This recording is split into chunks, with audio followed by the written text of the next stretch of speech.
At Indianapolis, Indiana, it has been a long wait and some rain as we have waited for the start of the Brickyard 400. But the Speedway and NASCAR have been diligent in preparing this track, and now we're ready for that most welcome command.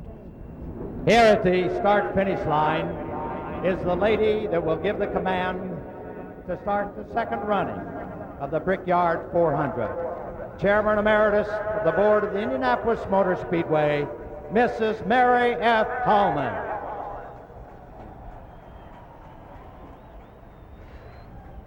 Gentlemen, start your engines.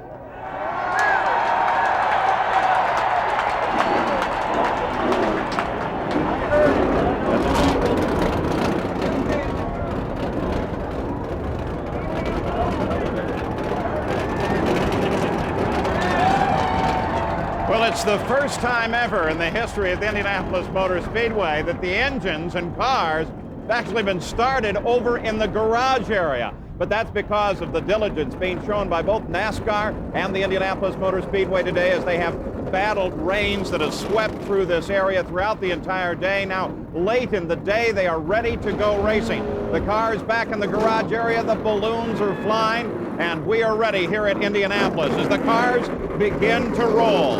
So as they head out through what used to be Winner's Circle here, there is the 24 car, the pole sitter of Jeff Gordon. And the crowd couldn't be happier. So now they will form behind the Chevrolet pace truck as they roll out, and we're ready for 400 miles of racing. Let's take a look at the starting lineup. On the pole, the 24 car of Jeff Gordon, the defending Brickyard 400 champion. He's won 5 races already in '95. Alongside the 43 car of Bobby Hamilton. This equals his best starting position ever for the 1991 Rookie of the Year. In row 2, Sterling Marlin. All 3 of his wins this year have come on super speedways, and he trails Jeff Gordon in the points fight by only 78 points. Alongside is Bill Elliott, a third-place finisher in last year's Brickyard 400. Row 3, Bobby Labonte, a 2-time winner this year, with one of those coming in a wheel-to-wheel shootout at Michigan with Jeff Gordon. Joe Nemechek is alongside. He had his best finish of the year just 2 races ago at Pocono. Row 4 to the inside, Michael Waltrip. His best finish this year was a 3rd in May at Charlotte. And Jeremy Mayfield. This is his best career starting position. In row 5 to the inside is Rick Mast, last year's Brickyard pole sitter. And Ken Schrader at number 25 is outside. His best finish this year came in the first race at Pocono, where he finished 3rd. In row 3, Dick Trickle and Brett Bodine. In the 7th row, Dale Earnhardt and Mark Martin. In row number 8, Terry Labonte and Greg Sachs. In row 9, Bobby Hillen and Jeff Burton. The 10th row is Ted Musgrave and Darrell Waltrip, the winningest active driver on the circuit. Row 11, Robert Presley and Ricky Rudd. In the 12th row, John Andretti and Rusty Wallace. Row 13, Jeff Bodine and Dale Jarrett. The 14th row, Blake Speed and Ricky Craven. In row 15, Hud Strickland and Ward Burton. Row 16, Kenny Wallace and Kyle Petty, a winner earlier this year at Dover. The 17th row, Morgan Shepherd and Todd Bodine. The 18th row, Jimmy Hensley and Rich Bickle. In row 19, Derek Cope and Jimmy Spencer. And then the provisional starters in row 20, Steve Grissom and Mike Wallace. And in the 21st row alone is Elton Sawyer. Now, ready to call the second ever Brickyard 400, the best team there is in NASCAR. Here's Bob Jenkins and Benny Parsons. And the field comes down the main straightaway for the completion of their first warm-up lap. We're not real sure what the situation is here, Benny, whether or not they're going to go under yellow for a while. We'll just have to wait and see. It's too bad that we missed all the pomp and circumstance that would build up to the live call, the live thing, the start of the race, but nevertheless, the point is the cars are out there and we're ready to go racing. 2 more laps and we'll see the green flag, and these cars will be racing down into turn 1. Now you see the 2 pace trucks. You see the gap in the field. These pace trucks, since there's been very little practice, they were leading these cars around at pit road speed to give the drivers their RPM set it for pit road speed. Let's get a report from Jackaroo. Well, Bob, maybe we've missed the pomp and circumstance, but these crews behind me are extremely excited. Now, I talked to Ray Evernham, the crew chief, for the pole sitter, Jeff Gordon. I said, with the time situation, do you think you can go the full 160 laps? He said, no, we are going to plan on an 80-lap race. NASCAR rules allow a race to be called official if it passes the halfway mark. This crew, the pole sitters crew, says they're going to try and make it to 80 laps. The change for them, they are going to push their fuel window, their first stop, as far forward as possible. Try and get as much laps as they can before they come in for pits and fuel. Jerry Punch, fuel will be an issue today. You're exactly right, Jack Root. In fact, many teams realize that fuel economy may be as important as horsepower in a race. It's not how fast you go, but how far you go. And remember, in NASCAR Winston Cup stock car racing, there are no onboard computers. How do they calculate it? Well, it's quite simple. You have to have a scale like we have here.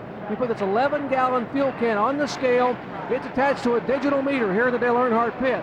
The digital meter reads 78.45 pounds. That is full of fuel. You put the fuel in the car, subtract the difference, divide by 6 pounds per gallon, and you know how much fuel you're using, and you have to calculate precisely this little baby right here, critical if you're to make it for 40 laps of maybe a one pit stop race if they go just halfway. Let's go to Gary Gerald. And why are they so concerned about fuel and all of these other things, Jerry? Well, you talk about grand incentive. They have it here in the Brickyard. Remember the hype on the hoopla last year? A record NASCAR Winston Cup purse at $3.2 million. Consider right now, $4.5 million. That's an increase of 1.3 over a year ago. What does that mean? Last place is going to be worth close to $50,000. The winner should get somewhere around $600,000 plus. With that kind of money, will these guys take extra risks? We're about to find out as the second Brickyard 400 is at hand. Bob? In one more lap, we will get the green flag and be racing for hopefully 160 laps of competition. Bob, I just hope that these drivers haven't been in those motorhomes and those trucks watching television and thinking of winning $600,000 and trying to do it too soon. That's the concern that you have after a delay like this, is someone taking an unnecessary chance. Jeff Gordon qualified at a record 172.536 miles an hour, $3.9 million purse plus the contingencies. And the field moves through turn number 1. Next time they move by here, they will be at race speeds, hopefully. The weather isn't too bad right now. In fact, it's sunny at the north end of the racetrack. Jeff Gordon is the leader of the NASCAR Winston Cup point standings over Sterling Marlin. Dale Earnhardt is third, 146 points behind. Mark Martin is fourth, and Ted Musgrave is fifth in the point standings, 6 through 10. Morgan Shepherd, Rusty Wallace, Michael Waltrip, Terry Labonte, and Bill Elliott. We can see that the light is out atop the pace truck. That means that the next time by, the green flag will be waved. Now we see the cars back and forth, back and forth. There's a piece of debris on the racetrack. A worker runs out, grabs it, will not slow the proceedings down. Cars weaving back and forth, getting those tires, those sidewalls flexed as much as they possibly can before the green flag. The crowd is far less than capacity, but nevertheless, when you have seating capacity of almost 300,000, there is a good crowd on hand here for the Brickyard 400. In about 50 laps, it will be capacity as these people are running, practically running to get back to their seats to watch this race. Now entering turn number 4, and the crowd has risen to its feet, saluting the drivers as they come around, just about to mash the accelerator and start on 400 miles of competition. The pace truck, driven by Elmo Langley. We're watching to see if it pulls off the racetrack. Yes, it does. Now the field is under the control of the pole sitter, Jeff Gordon. He's looking for the green flag from Doyle Ford. There it is, the race is on.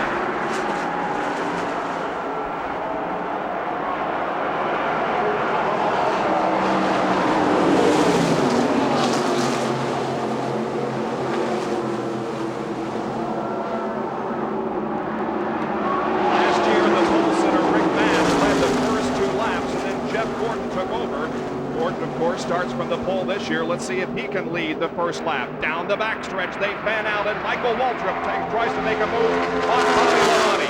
But up front, it is Jeff Gordon leading Sterling Marlin as they head for turn number 3.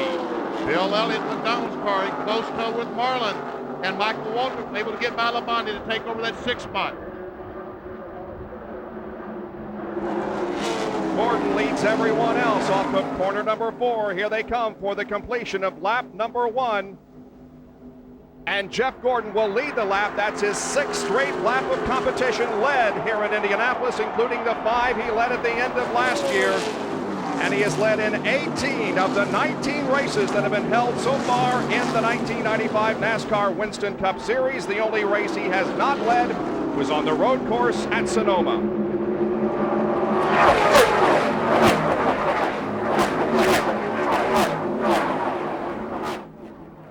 Now separating Sterling Marlin by about 4 car lengths as once again they go down the backstretch. Elliott continues to run in 3rd. Bobby Hamilton, the outside front row starter, is in 4th position, and then Joe Nemechek. Hamilton has closed up right on the back bumper of Elliott. Elliott has tried to get by Sterling Marlin a couple times, not able to do it. Here comes the 43 car, the STP Pontiac, trying to get by Elliott. He has him, Bob.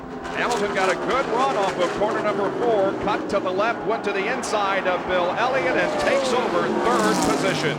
And Michael Walter was able to get by Nemechek to move him up into 5th spot. Now Labonte's looked on the inside of Nemechek. In-car camera with Michael Waltrip.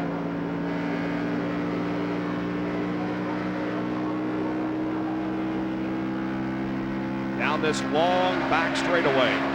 Let's see how early he backs out of the gas as he goes into turn 3. Up. They're 3 wide going into 3. Now get back into single file. That's Kenny Schrader, the red Budweiser Chevrolet. Guy at the Railbird's telling me his car is very, very fast, Bob. There's Joe Nemechek, followed by Bobby Labonte in the 18 car. Jeff Gordon continues to lead, now stretching the advantage by about 4 car lengths. Bobby Labonte looking to the inside of Joe Nemechek at the end of the straightaway, decided not to make the move.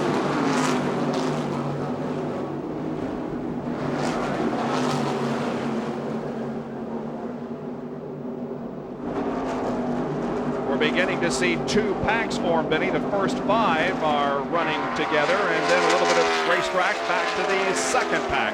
And that is Joe Nemechek, Bobby Labonte, Rick Mast, Ken Schrader,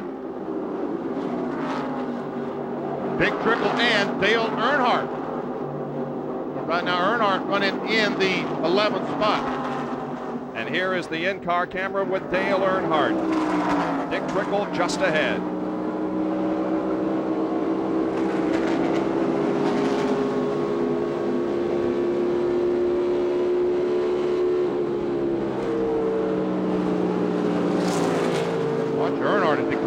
Right on the back bumper of Trickle. Now let's the car move up. Trickle's back end wiggle just a little bit as he got the car loose off turn 1. Now here's where Earnhardt needs to pass if he can. But see, Trickle squirts away from him just a little bit off the 2nd corner. Trickle got a good jump on the 2nd corner as they go down the backstretch now, and he separates himself from Dale Earnhardt by a little bit. Now Bobby Labonte once again trying to take the position from Joe Nemechek. That would be for 6th.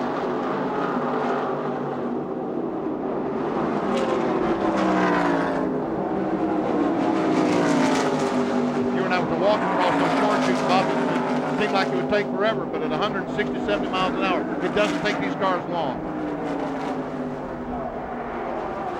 There are the top 5. Michael Waltrip in 5th position at the moment. Then this group of cars, 6, 7, 8, 9, 10, and 11. At the front of this group, Joe Nemechek. At the back, Dale Earnhardt. Understand that Jeff Gordon has been told to watch the tires. He is pulling away from Sterling Marlin. So Gordon in a race of his own at the moment, leading the Brickyard 400. He has led the first 5 laps ahead of Sterling Marlin, Bobby Hamilton, and the others. Back in a moment. ESPN Speed World special presentation of the Brickyard 400 is brought to you today by Beechwood Aged Budweiser, the king of beers. This Bud's for you. By Pennzoil, the motor oil that works like liquid ball bearings. By General Motors Service Parts Operations and their GM Goodwrench and AC Delco Automotive Service Parts. And by Chevrolet. One car company has won more races in the history of NASCAR, genuine Chevrolet. 7 laps completed at the Indianapolis Motor Speedway. Jeff Gordon is still the leader, Bob Jenkins. And as a matter of fact, he is pulling away from Sterling Marlin and the others. We talked about tire wear earlier. Another report on that from Jack Arute. Well, Bob, you mentioned the radio report from the crew to Jeff Gordon about conserve your tires. They are in a conservation mode right now, trying to conserve fuel, trying to conserve the tires because the tires will heat up and start to drop off. More importantly, they've also radioed out to remind Jeff Gordon to turn and use the brake blowers if he gets on the brakes too hard. They've got a cooling system for the brakes because you use them up here at Indy. He's pulling away from Sterling Marlin at the rate of about 0.2 a lap, Benny. It's up to 1.8 seconds at the moment. There we see Sterling Marlin, the second place car. And there's our leader, as you said, pulling away from the second place car. Now this second group is led now by Bobby Labonte. While we were away for commercial, he was able to pass Joe Nemechek. Look at Bill Elliott go inside, try to get inside. You mean Kenny Schrader? Schrader, yes. Trying to get inside of Rick Mast, unable to do so.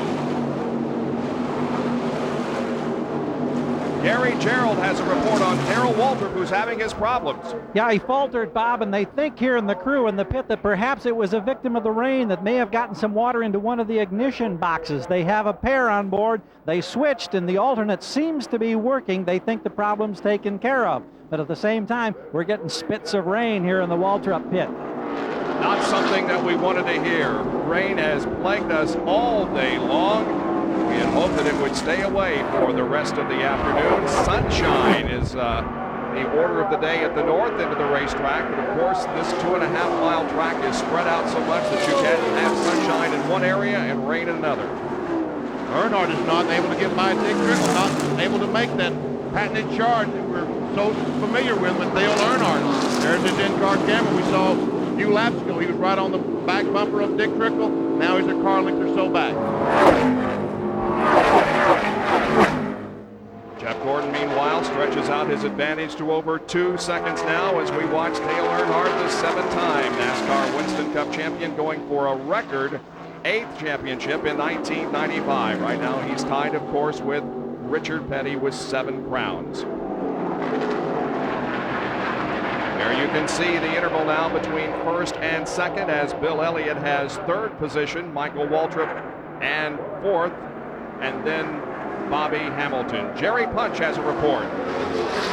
As you watch that second draft behind Jeff Gordon, those 4 drivers are communicated among their crews and said, look, we know we probably can't run with Gordon right now, but if we dice among ourselves, we will not be able to run away from that draft coming up behind us. The likes of the car number 18 and 87 of Bobby Labonte and Joe Nemechek. They've opted to stay single file. That's those 4 cars, the 4, 43, 94, and 30, in hopes of pulling away from that draft behind them.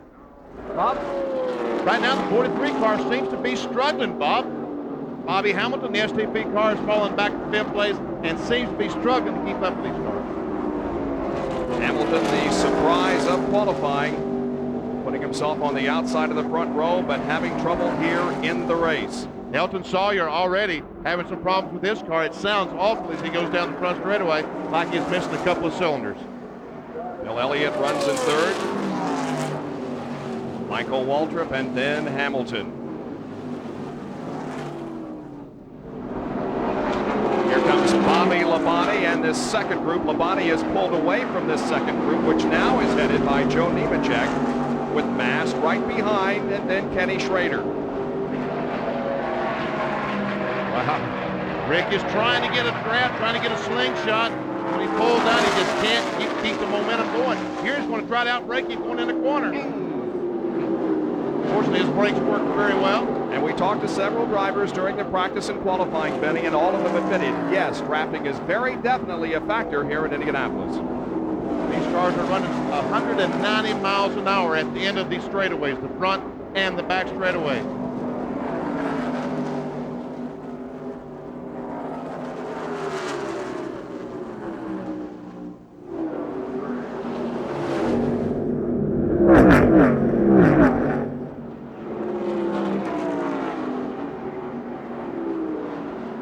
Nemechek able to hold off the charge at the moment as Rick Mast just cannot find the opportunity to get around. Who's the sponsor on Nemechek's car? Burger King. All right. Now Mast looks again. I don't think he's got it this time. He's still trying. He's going to try to outbrake him. Oh, once again, it's close going into the third turn, but Nemechek holds the position. And all of this is in view of Ken Schrader.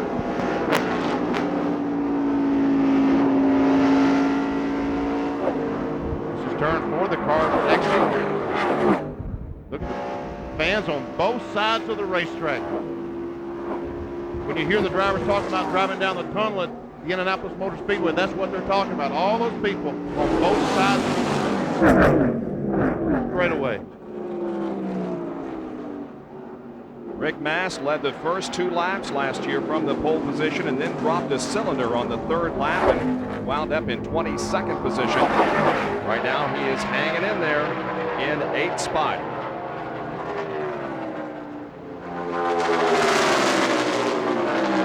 And this time, Rick Mast will make no attempt to take over that position from Joe Nemechek. So 14 laps have now been concluded. It's Jeff Gordon followed by Marlin, Elliott, and Waltrip. We'll be right back with more from Indianapolis.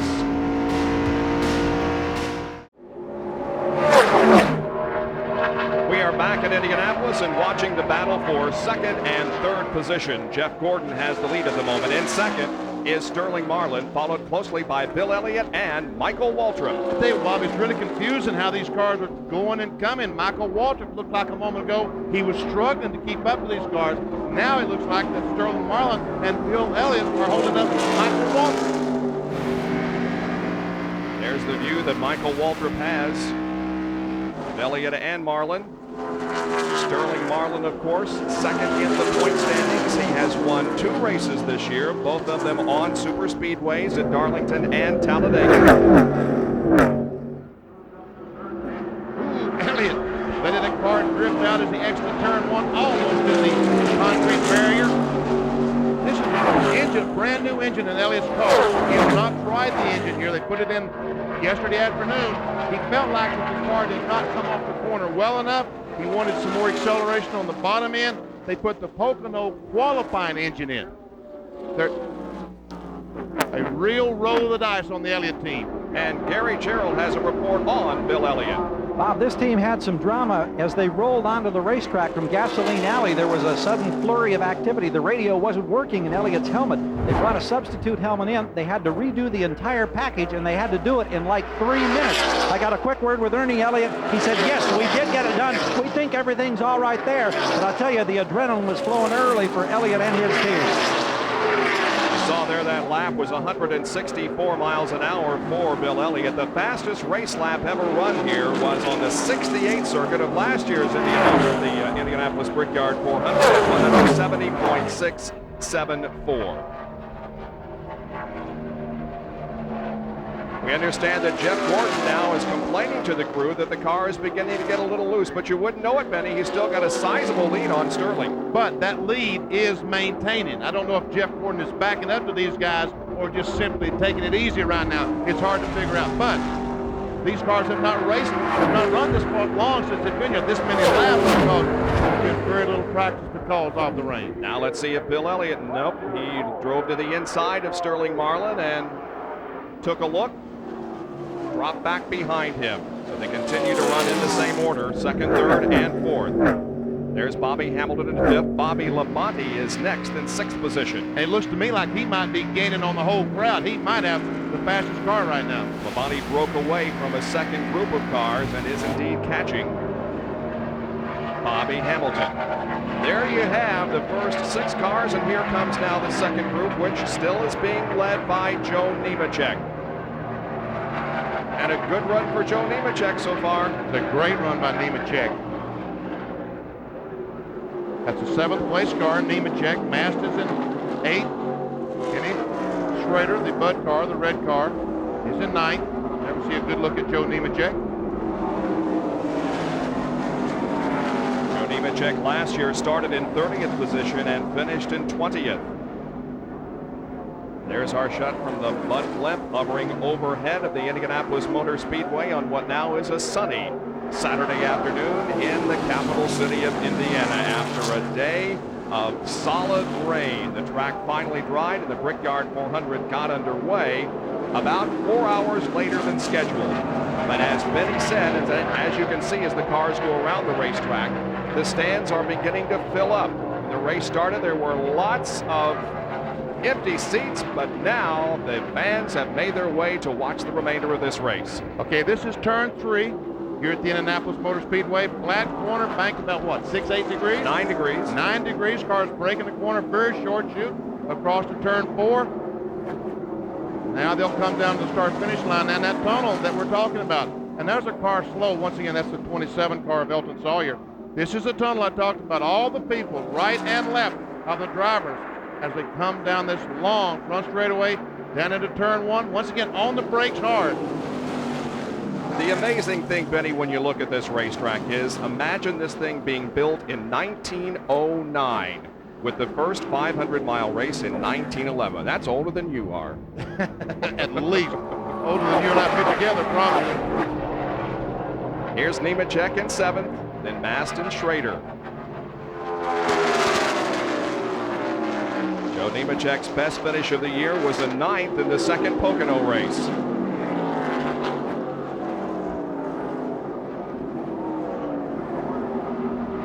Well, what's the status about Dale Earnhardt? Let's check up on that in the pit area with Jerry Punch. Well, Bob, as we expected with the rain washing rubber off the racetrack, a lot of drivers are complaining about their cars being very tight. Now, a tight race car means it sticks going in the corner, but it will not turn coming off, and that was the problem a moment ago, and we have been told that Dale Earnhardt has brushed the wall. Remember, a year ago, he smacked it pretty well on the first lap in turn 4. This was a minor brush, we are told by the crew, but he and Bobby Hamilton and a couple others running toward the front are having a terrible time with a push getting the car to turn. Bob? So history repeats itself here at Indianapolis. Earnhardt brushed the wall in the first turn, turn 4 last year, and has apparently done the same thing again, running in 11th position. And Benny, that interval between first and second is tightening up. That's what I was thinking. It looks to me like it's Sterling Marlin is getting just a little closer to Jeff Gordon than he was before. Remember, we heard that Jeff's car was a little bit loose in the corner, so maybe he has had to back off because, yeah, it's down to 1.7 seconds interval. And before it was about 2 seconds. So Over he is getting a little bit closer. And Elliott right there, right in the tracks of Sterling Marlin. The number 27 car of Elton Sawyer has gone to the garage area. If, of course, he cannot come back, he will be the first out of this year's race. Jimmy Spencer was the first out last year in the same car.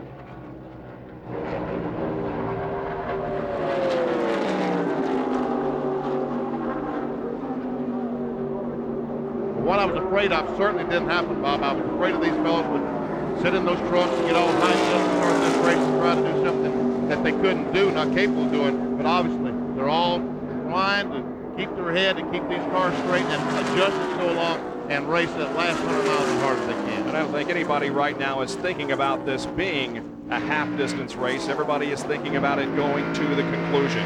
Well, the interval went back up to 1.9 seconds. Let's go to Jack Arute, who's with Elton Sawyer. Well, the crew is working on Elton's car right now, trying to get him back in the race. But let's talk about race conditions out there. What's the track like, Elton? Well, right now the track seems to be fine. You know, we've got some kind of we thought it was ignition, but evidently it's not. We've got a dead cylinder. It's unfortunate for the Hoovers Ford. You know, we were hoping for a good day. But the guys will work hard to try to get back out and get as many laps as we can. That's the importance of points, gentlemen. You got to get back out there and try and do your duty. Elton Sawyer, of course, was second in the Kroger 200 last night, the Busch Grand National race at Indianapolis Raceway Park, after starting from pole. Bill Elliott almost lost it a couple of laps ago, a couple of corners ago, and looks like he fell back a few car lengths, but now seems to have everything back under control. Riding with fourth place Michael Waltrip, the first turn. There's our Delco telemetry, the miles per hour on the left and the RPMs on the right. Well, as a fan, I like to watch miles per hour. As a competitor, I'd watch RPMs, but right now I'm a fan, and we'll watch as Michael accelerates down the back straightaway, 170, and Bill Elliott is trying to get on the inside of Sterling Marlin, 185, 6, 7, 8, 190 miles an hour going in turn 3. Just like you said, they reach about 190 at the end of the straightaways. Then the speed drops down in the 150s. Here's the acceleration over the short chute, about 170, and now on the brakes again in turn 4. Ooh, those guys must have really missed the corner. And look at Michael Walton go by Elliott.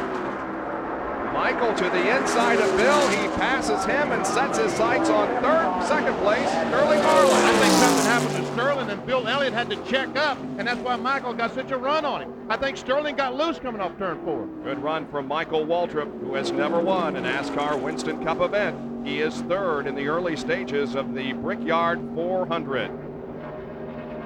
And there is a report now that somebody has lost a belt out there, and they have been telling the crews, talk to your guys, check, make sure they're okay. So if the belt is on the racetrack, it could cause a caution. We have found Dale Earnhardt touching the wall. We heard about it earlier. We are riding with him right now on his in-car camera. Again, this is Dale Earnhardt live. Now, here is the tape, and let's watch it, Benny, to see where we can find out where it is. Right there. He came off the corner. I guess that was the short chute, wasn't it? Between 1 and 2. Yeah. Now we see Mark Martin has moved up alongside Earnhardt, trying to take that spot away. He does. Moves into 11th place with Mark Martin. Mark Martin with the new paint job on the Valvoline Ford. They'll go back to their regular paint scheme, we understand, for next weekend's race at Watkins Glen, New York, that we will have live coverage of here on ESPN. So Mark Martin has moved to 11th position, and Dale Earnhardt is in 12th. Jeff Gordon is your leader after 26 of 160 laps in the second Brickyard 400 from the Indianapolis Motor Speedway. Back at the Indianapolis Motor Speedway in the Brickyard 400, Marlin got loose again, Benny, and this time he lost 2 positions as Michael Waltrip goes to second and Elliott to third.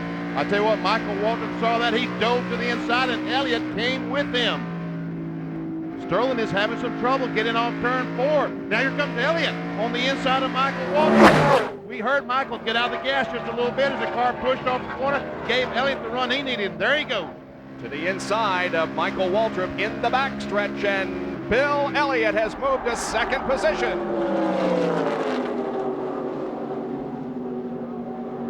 And NASCAR wants parity. We have a Chevy running first, a Ford running second, and a Pontiac is third, and another Chevy in fourth. Here's Jack Arute with a report on Sterling Marlin. Jack. Well, guys, he's got a serious push, so much so that they've moved their pit stop sequence up by about 3 laps. Expect Sterling Marlin to hold on and come in 5 laps from now. The push condition that Jerry Punch alluded to has befallen the 4 of Sterling Marlin. We expected routine pit stops, about 35 laps in, Benny, something like that? We're talking about Jeff Gordon trying to move his to make it a 1 stop, but that's you got to go on 40 laps. I just don't see any way in the world that you can run 40 laps here on this racetrack without stopping for fuel. And you don't want to run out of gas in Indianapolis, especially on the front straightaway. Benny, one of the movers so far in this race has been Rusty Wallace. He started in 24th position, and now he has moved up to 11th. We see he's been able to get by Trickle, Mark Martin. So Rusty Wallace has said all along that his car was running well. He just made a mistake in qualifying. Look at the progress he's making. 24th, 18th, 13th, 12th, and now 11th place. But the positions are going to get a little harder as he gets closer to the front. But a nice steady progress for Rusty Wallace. Don't you know he'd love to win this race with all the problems that Roger Penske, his car owner, had during the month of May at the 500 year? He'd love to win this race. What a shame that was that Roger Penske, both of his cars missed the field for this year's Indianapolis 500, but Rusty Wallace is on the move in the Brickyard 400.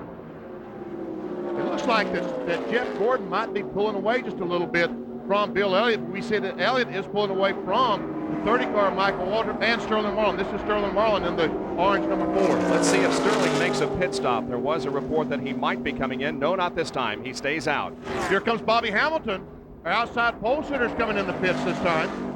There we see just as he enters pit road. On the far right of your screen, coming down pit road, the first to make a regular scheduled pit stop, Bobby Hamilton. Jerry Punch, he's coming toward you. At 55 miles an hour, the STP Pontiac driver for Richard Petty, Bobby Hamilton, for sitting on the outside front row. Obviously, the rain has wreaked havoc on their race day setup. It will come down, change tires.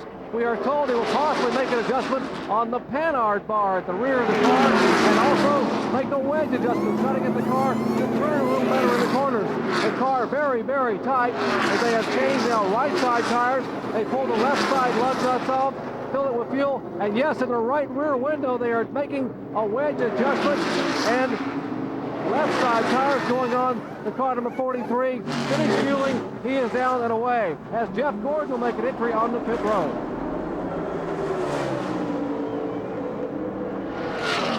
As we watch these cars come down pit road, all the leaders are coming except Bill Elliott. Elliott takes the lead on lap 32. And Bill Elliott has only led 2 previous races. This is the 3rd time that he's had that car in the lead.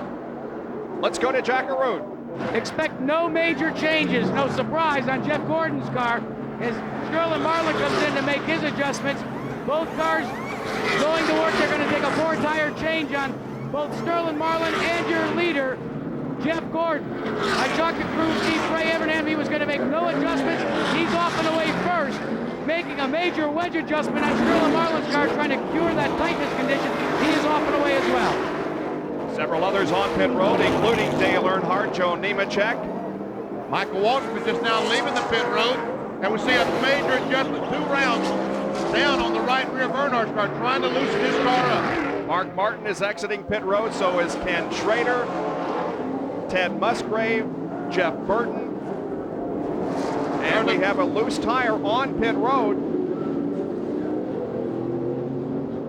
Right up against the wall separating the pit area from the racetrack, and it's stuck there. It looked like the car said, I'll go, no, I don't want to go out there, I'm going to get hit. So it stopped there. There we see our leader, Elliott, is in pit along with Bobby Labonte. Boy, pit road is very, very busy. Jerry.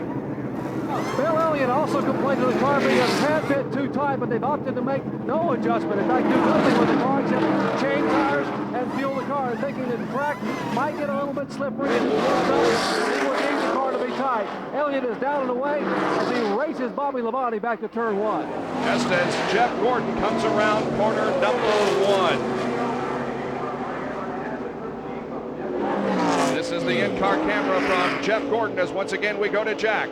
Well, Bob, there is a pit speed limit here, and they don't have onboard telemetry to tell them how fast they're going down pit road. So as you ride on board with your leader, Jeff Gordon, what he looks for coming down pit road is 3,900 RPM. In fact, Ray Evernham, going in and coming out, keeps saying over the radio to Jeff each pit stop, remember, 3,900, 3,900. That's how they figure out the speed limit on pit road. That's what I talked about at the top of the show when we saw those 2 pace trucks out there. These guys were adjusting their speed in whatever gear they wanted to for pit road speed. Jeff Gordon's situation in 2nd gear at 3,900 RPM. So, Benny, after the pit stops, we have Jeff Gordon still ahead of Sterling Marlin. However, the leader of the race, because he has not pitted, is John Andretti. There he is. And he still hasn't pitted. And Jack has another update on Jeff Gordon. Bob, this setup isn't quite as good as the last one that was on the car. He's radioed in, Jeff did, to the crew, that he's a little bit tight. And what the crew said back to him is, Andretti makes his presence known on pit road, is you'll just have to live with it. Here comes John Andretti making his pit stop. Right behind him is Darrell Waltrip and a couple of other cars. In the lead right now, is it Bill Elliott, according to Wells? No, it's got to be the 24 car of Jeff Gordon. Jeff Gordon again. Because there we see, someone's getting black flag. See the black flag going forward. There we see the leader, and Sterling Marlin is right on his back bumper. So he would have come out of the pit in 2nd place. Elliott is now 3rd. And Jeff Gordon approaches a considerable amount of traffic between turns 1 and 2. That's the 77 of Bobby Hillin right ahead of him that he'll try to pass coming off of the 2nd corner. But Sterling Marlin now is able to keep up with Jeff Gordon. 33 and 11, both black flag for pit road violations. So that would be Robert Presley and Brett Bodine. I saw Preston in the pits a couple of, hey, here, Sterling Marlin going for the lead, trying to get by Jeff Gordon. He's in the short chute. He's going to try to take him in a corner, and by golly, he's going to do it, it looks like, coming off of 2. And Jeff Gordon is right. This setup is not nearly as good as the last, or Sterling Marlin's car is flying, one or the other. That was coming off of turn 4, because here they are on the main straightaway, and Sterling Marlin has the lead.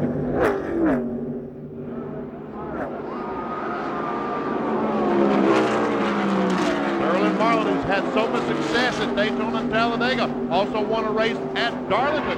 Here he is leading the Brickyard 400. Here's Jack Arun again. Well, Benny and Bob, consider the fact that Jeff Gordon made no major changes except a new set of tires, and Sterling Marlin, who had the tight condition coming onto pit road, took some wedge out of the car. So there you can see the difference in the strategies on pit road and how it pays off out on the racetrack. It sure does pay off, because now we see Sterling Marlin pulling away from Jeff Gordon with 124 laps to go in the Brickyard 400. We're still early in the race, and so far it has been Jeff Gordon for the most part until the pit stops, and now we see Sterling Marlin at the head of the field. We are at the Indianapolis Motor Speedway for the second annual Brickyard 400, and we'll be right back. Back in Indianapolis, the Brickyard 400. Now, if you're in the Budweiser Fast Track Sweepstakes, the leader at 100 miles was Sterling Marlin. So write that on your game card. You could win a race fan's fantasy. Winner will race off to the biggest races of '96, including next year's Brickyard 400. So stay tuned for the 200-mile leader and the 300 miles. We go on. Brought to you by Budweiser, the king of beers. Well, Sterling Marlin in front. Jeff Gordon in second, but take a look at Bill Elliott. He's reeling them in. Benny, he could be the fastest car on the racetrack right now. Very well could be the fastest car here. If not, Bobby Labonte would be, because it looks to me like Labonte might be maintaining with these 3 cars. Jerry Punch has a report on the great run so far by Bill Elliott. We told you when Elliott pitted that we didn't see any visible change in the car chassis because he had been complaining of the car being tight. They didn't make any visible change. What they actually did was made an air pressure adjustment. They took air, they put air out of the right front and added air to the left rear to try to correct that problem. Mike Beam said that's the way this tire works. It's very sensitive to air pressure changes, and Bill said the car now is absolutely flawless. It is running well, and after 40 laps, Sterling Marlin leads at an average speed of 161.085. We've had 5 leaders and 4 lead changes. No caution so far. We've been green all the way, and no car officially out of the race. Look at Elliott trying to take second from Jeff Gordon, and he does. No problem whatsoever. And what a gamble that Elliott and the crew made last night in changing that engine, putting that Pocono qualifier in. I said, why would you guys take a chance like that? Mike Beam said, we did not come to Indianapolis to run second. We want to win this race. And they are out to do so. Sterling Marlin unable to lap the 77 car of Bobby Hill, and he is running in 34th position. There are 34 cars on the lead lap at the moment. Now watching this battle for the lead from Jeff Gordon's perspective, Jeff is running in third as Elliott and Marlin are ahead of him. And now Marlin will be able to lap the slower car of Bobby Hill, and 33 cars are now on the lead lap. Jeff Gordon will also be able to get by Hill as he go down in turn 1. And there we see Bobby Labonte come into the frame. I'm telling you, this Interstate battery car is not that bad. Labonte sleeking into 4th position, and look at the damage on the right side of Joe Nemechek's car. Look at this, Benny. There we see Earnhardt, right, this is on Earnhardt's in-car camera, and Nemechek makes some contact with the retaining wall, so he's coming in to get the car checked out and at least change tires. Here he is stopping in his assigned pit. Joe Nemechek's crew goes to work on the Burger King car. That's too bad. He had a great run. He was running in 10th place. Had been in the top 10 since the green flag dropped. Jerry Punch, you down there? We're here in Nemechek's Burger King pit, and the biggest concern was the fact that they had the right rear tire rubbing. They changed right side tires only, but about another lap and a half, and he would have rubbed that right rear tire completely through and tagged the wall a ton. Fortunately, he's able to come in and make the tire change. Bob? Right, so Nemechek rolls back out onto the speedway as we focus our attention once again on first, second, and third, Marlin, Elliott, and Gordon. I tell you what, it's just, and there we see Labonte right at the end of the fourth place car. It is so difficult trying to find the best car. You know, it's easy there at the beginning because Jeff Gordon drove away, but right now, these three cars are awfully evenly matched. Since the pit stop, it has not been the same for Jeff Gordon, but he is still very, very much in contention. In third position right now.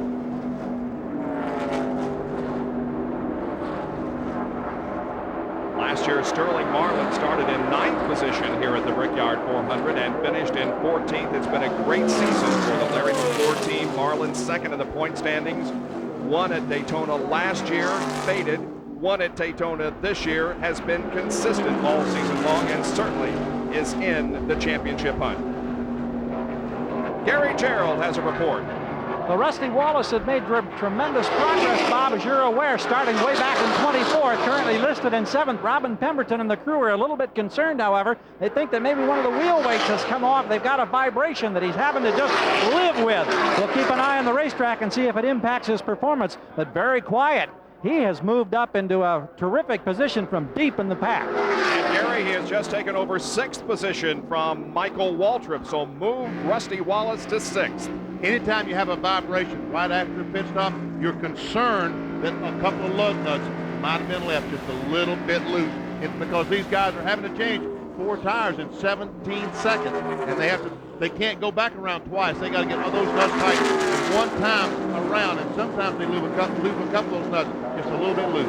Rusty Wallace won the Martinsville race on the short track earlier this year in NASCAR Winston Cup competition. Last year he started 12th here at the Brickyard 400 and finished 4th last lap over 164. And now Elliott begins to challenge Sterling Marlin, but can't pull off the pass. Takes a look. He's running across some slow cars. That's Kenny Wallace right in front. The TIC Financial car, and that's Greg Sachs in 32 in front of Kenny Wallace. The blue car is Greg Sachs, and Wallace is the black 81. Wallace running in 32nd position, and the 32 car of Greg Sachs running in 31st. From the Budweiser blimp, once again, we see the overhead coverage and the very short separation between first and second, Marlin and Elliott. Marlin is our 5th leader so far of the afternoon. Gordon led the first 31 laps, then Elliott took over. Andretti led during pit stops. Bobby Hillen led during pit stops, and when all the pit stops were over, it was Sterling Marlin at the point. It looks like right now that Jeff Gordon might be struggling just to keep up with Sterling Marlin and Bill Elliott. Dale Earnhardt started 13th, just went around Rick Mast and moved into 8th position, despite the fact that he brushed the wall earlier. Rusty Wallace and Dale Earnhardt both moving towards the front. We see these two cars. Why don't they move over and get out of the way? Because they desperately want to stay in front of the leader, because if they cross that line, the start-finish line, the caution flag were to come out, the pace truck would pick up the leader, Sterling Marlin. These cars would be able to go around a complete 2.5-mile oval and make up that much distance. Well, bringing us the aerial shots today over the Indianapolis Motor Speedway is Bud 1 Airship, Anheuser-Busch's traveling ambassador, and there it is. It's 194 feet long, 2/3 the length of a football field, and it has the best vantage point of this great battle that's going on among Marlin, Elliott, and Gordon. I like her seat pretty good, Bob. That's not too bad, is it? Not too shabby. Bill Elliott, he tried down the backstretch. Pulled on the inside, trying to get a run, couldn't do it.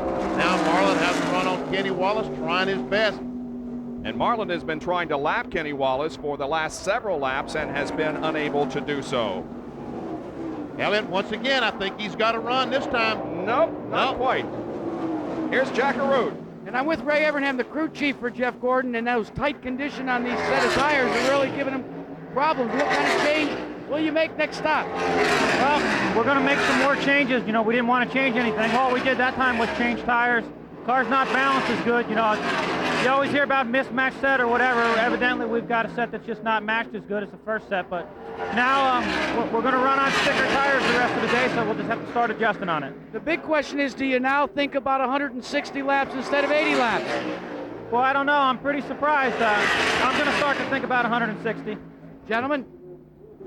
Benny, it's soon to be a four-car battle for the lead because, as you have indicated before, and now even closer is Bobby Labonte. Here he comes. That young man has done a tremendous job this year with Joe Gibbs. I mean, who would have thought back in December, January that the Interstate Batteries car would be just as good as it's been this year?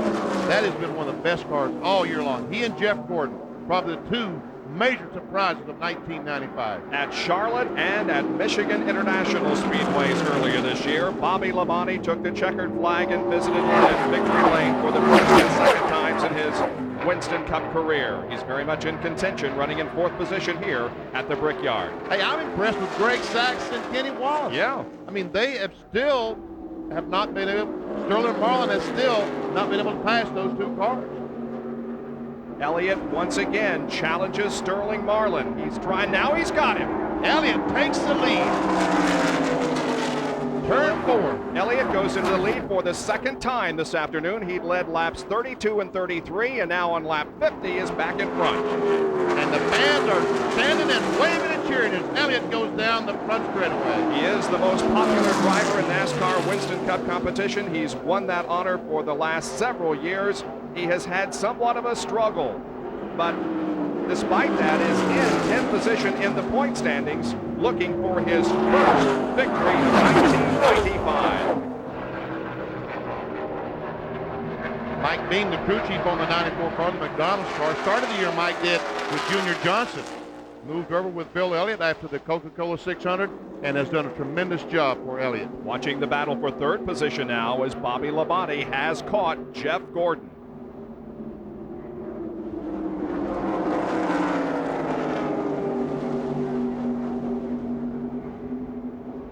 Benny, that car just doesn't seem to be handling well for Jeff Gordon at the moment. No, it doesn't. We see Elliott trying to get by Wallace and Sachs, and he's having his problems as well.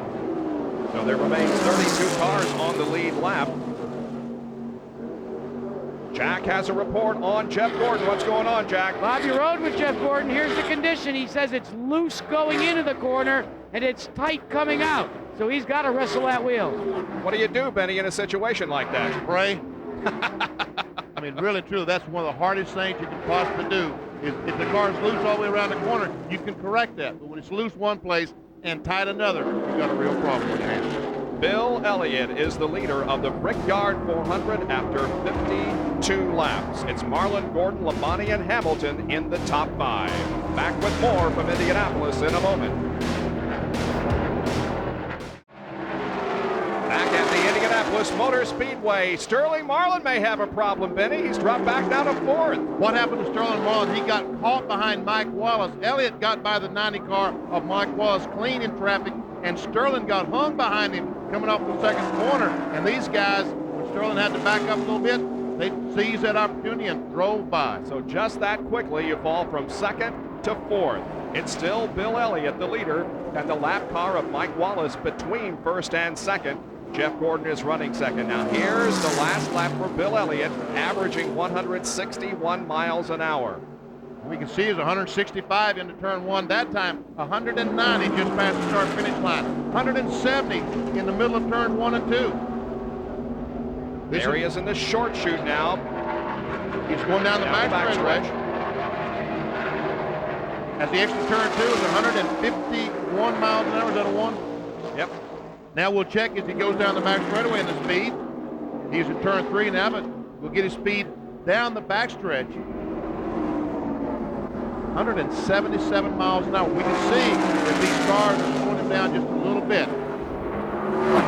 About the same speed between 3 and 4 as between 1 and 2. And off the 4th corner at also 152 miles an hour. Cannot dispense, however, with Kenny Wallace. Now he may be able to, and if he does, he's going to do it on the outside. Whoa! Man! He got the job done. What's got him down here? Elliott is feeling real racy. He is feeling racy.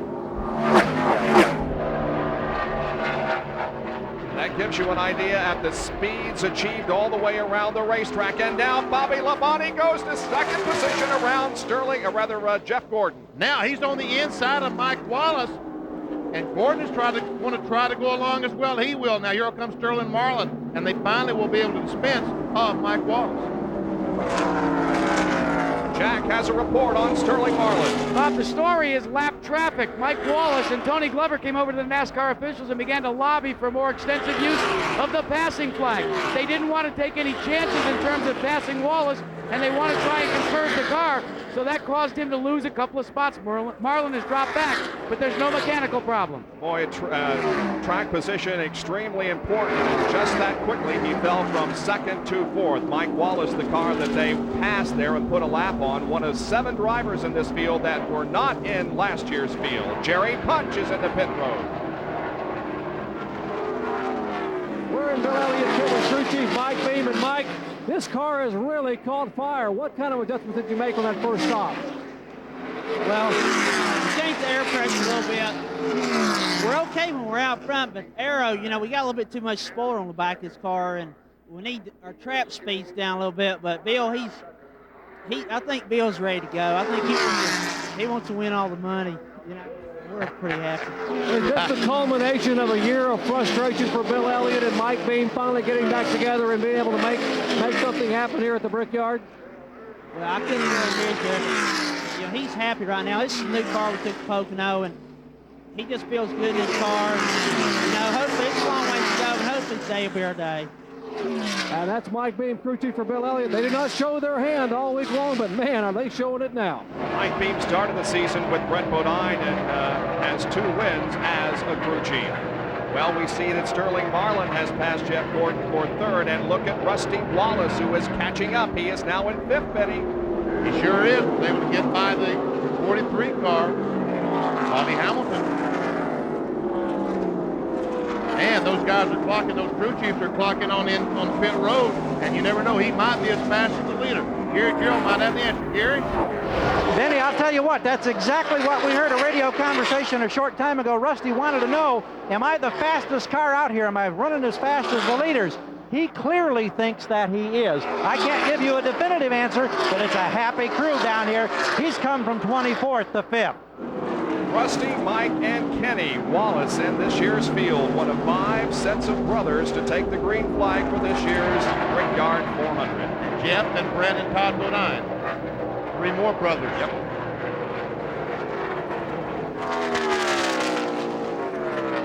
We're watching Rusty Wallace.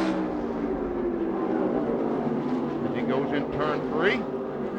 Last lap, 164.594 miles an hour, 54.7 seconds for 5th place, Rusty Wallace.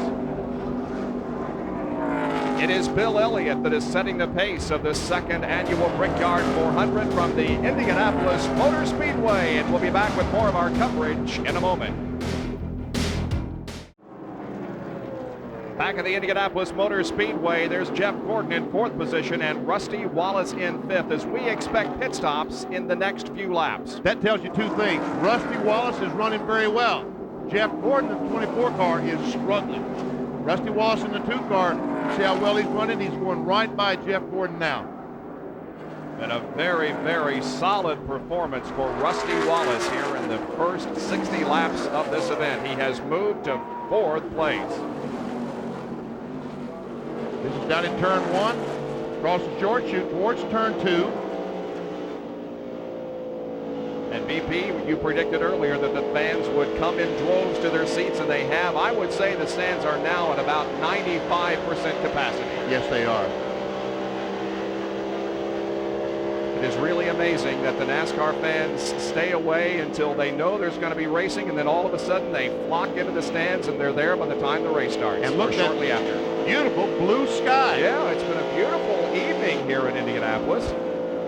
Much unlike what we had earlier today when it rained and rained buckets full, it seemed. We're riding with Jeff Gordon. Once again, see the tunnel that the drivers drive through. It's amazing to watch these cars go down the straightaway. There we see Rusty Wallace, the Miller Genuine Draft Ford, and the DuPont Chevy.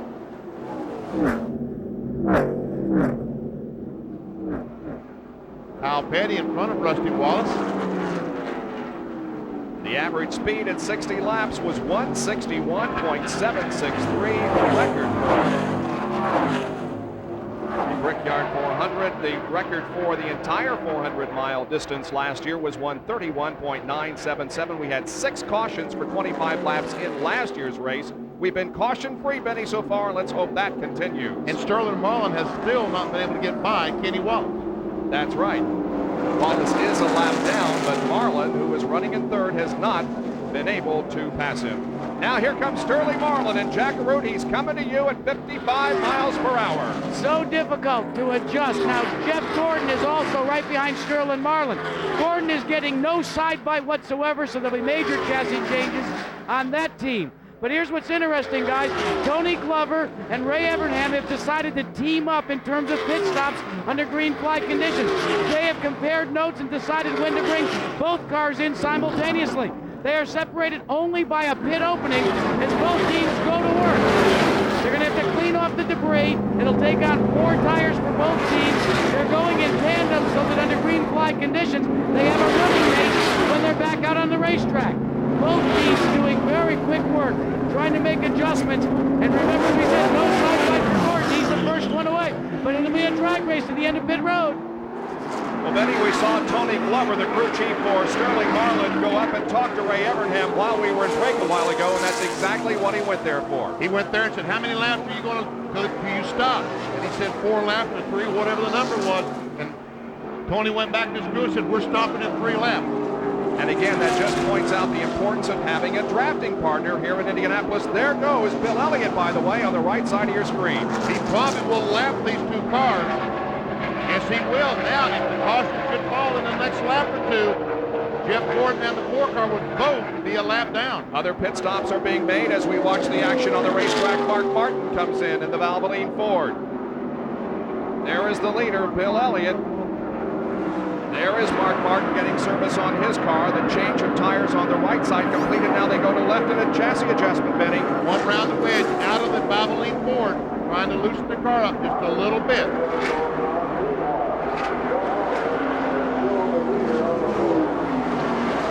Rusty Wallace is coming in. Gary Gerald, call this pit stop for us. Dale Jarrett gets out ahead of Wallace, who's on pit road. Remember that 55 miles an hour. Now the team over the wall. Here's the 2 car right on the mark. We watch with the crew. Robin Pemberton said, we love the way the car's handling. We don't expect any changes. And why not? He's come from deep in the pack to be a contender. Left side complete, and he's rolling, and Earnhardt's on pit road. Goodrich crew goes to work on Dale Earnhardt's car. You're watching from the in-car camera. David Smith, the jackman, goes around. The left side is going up. Andy Peters all set. And Earnhardt goes down. You will see Bill Elliott, the leader, coming. He will put Earnhardt a lap down. As the defending Winston Cup champion, Dale Earnhardt has his choice of where he pits, and he chooses the one at the end of pit road. And we can see just how much better that brand new tires are working on these cars than used tires. You see, Bill Elliott was able to drive away from these cars with comfortable tires. Now that the 4 and 24 have new tires, boom, they'll drive right by Elliott. Kenny Wallace has gotten a penalty for speed violation on pit road.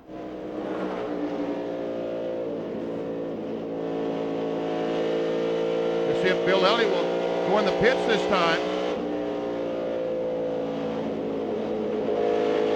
Is he waving? Yes, he's waving to Jeff and said, I'm going to pits, and now Elliott will peel off and head towards pit road. So Bill Elliott relinquishes the lead to make his second pit stop. Here's Jerry Punch. And a moment ago, Elliott keyed the radio and told his crew absolutely no changes. The car is perfect. Don't change a thing.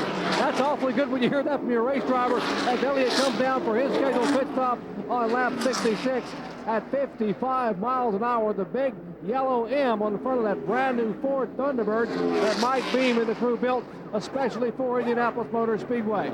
Here is Elliott. He's got the 4-tire change.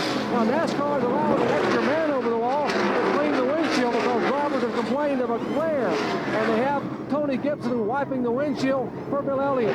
Right side tires are already on. Left side jack goes in. They fill it up with fuel. Fuel comes up the overflow. They have the tires on. Lug nuts tight. And now a problem with the left rear. A problem with the left rear. A lug nut was stuck in the gun. They finally got it on, but that cost him an extra 2.5 seconds. Elliott comes out on the warm-up lane while Jeff Burton and Sterling Marlin cross the start-finish line and head for turn 1. But Rusty Wallace is in front of these two. Rusty Wallace and that crew must have had an unbelievable pit stop. Let's see what happened with Jeff Burton and Sterling Marlin. Elliott will be about in the race with these cars, but there's Rusty Wallace. For the moment, Bobby Labonte picked up the lead as pit stops were being made. However, now Labonte is in the pits, and that's going to give the lead back, we believe, to Bill Elliott. It's probably John Andretti right now because Andretti has not stopped. Remember, he stretched that pit stop a little bit ago, and John Andretti would be the leader. So that would be the second time this afternoon that John Andretti has led this race while pit stops are being made. There's Rusty, Elliott, Jeff Gordon, Sterling Marlin. And Rusty Wallace. What a pit stop that the Miller Genuine Draft crew had on that car. He is now in front of all these cars. He went in the pits behind them and came out in front. Doesn't get much better than that. And we see Labonte went in the pits as a leader. He will come out behind these cars as well. Not uncommon for the Miller Genuine Draft team of Rusty Wallace. They have been so fast in the past, getting the tires changed and the car fuel. There we see John Andretti, the leader of the race. He is still on the racetrack, has not made a pit stop. The only driver to compete in the Indianapolis 500 and the World Coca-Cola 600 at Charlotte in the same day. Indy cars and stock cars. A full-time stock car chauffeur now. We understand that John Andretti will be pitting in 2 more laps and will at that time give up the lead. This is the Michael Cranabis, Carl Haas-owned machine. And we see that he's not going to wait 2 laps. He's going to the pits right now.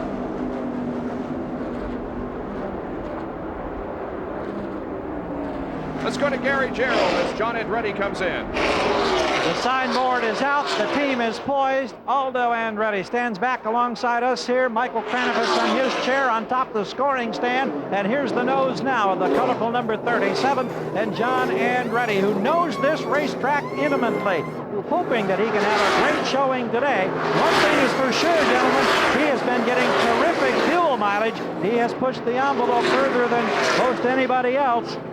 Routine changes being made as we watch with the crew.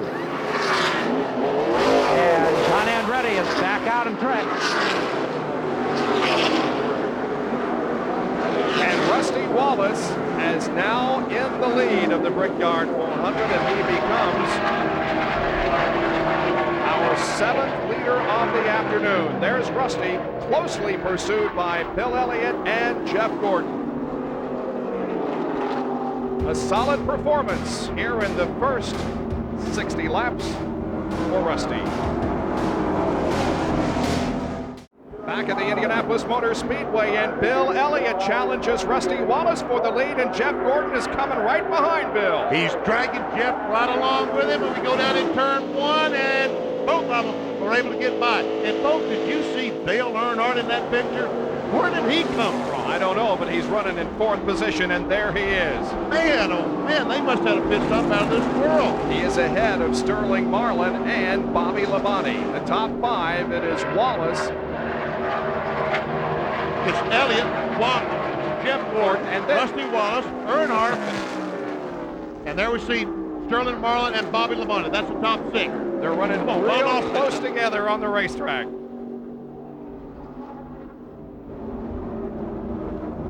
Now we see Rusty starting to drift back just a little bit, so obviously a little bit of a handling problem for Rusty. The tires might not have matched up exactly right. Say it for me, Bobby. And look, here's Bobby Hamilton back in the race.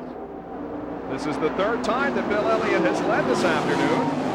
And you're right, Bobby Hamilton has come back up to 7th position in the Richard Petty car.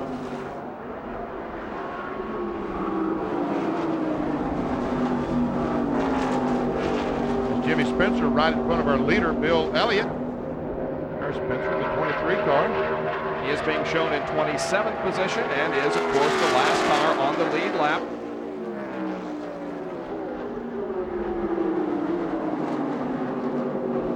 Spencer first out of the race last year as he hit the wall right there in that area of the racetrack between turns 3 and 4. Broke his shoulder. Yep. I'm sure it's a pretty painful deal for Jimmy. Watching from Jeff Gordon's perspective as Bill tries to put a lap on Jimmy Spencer. Then they cross the yard of bricks and head to turn 1, and he's got him. And right in the center of the hood, you see the white thing. That's the air filter on Jeff Gordon's DuPont Chevy. As he tries to get on the inside of Spencer, can't make it. Now he'll try to accelerate. See if he'll be able to get Jimmy Spencer down the straightaway. He pulls out, nearing the end of the backstretch. Nope. Can't make it.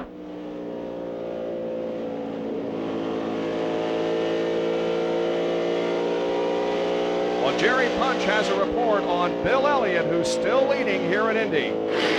Guys, a couple laps ago, we saw Elliott make that pretty daring move to take over the lead, and what happened was his crew chief, Mike Beam, called him and said, hey, you know, our car runs much better up front, and so I want you to hustle the car a little bit and get there. Get up front, we won't have a handling problem then. And Elliott said, why? Why hustle? And he said, well, we want to lead at the halfway point. That's about 6 laps away, and it might rain. Well, I think they're sort of snookering Elliott. There's not a cloud in the sky, at least no rain clouds to be seen. They just want to see that car up front for a change.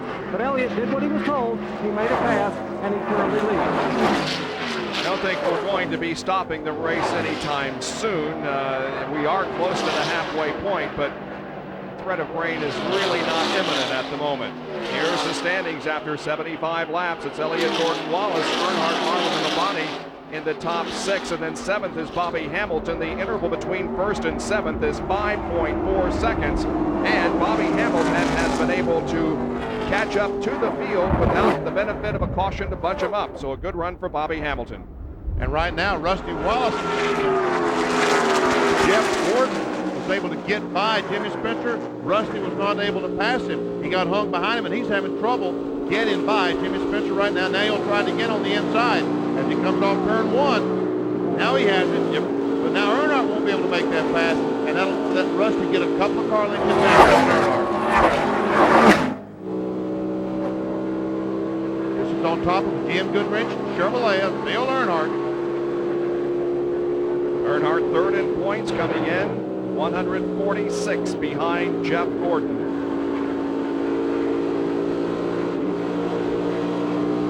Two wins this year for Dale Earnhardt.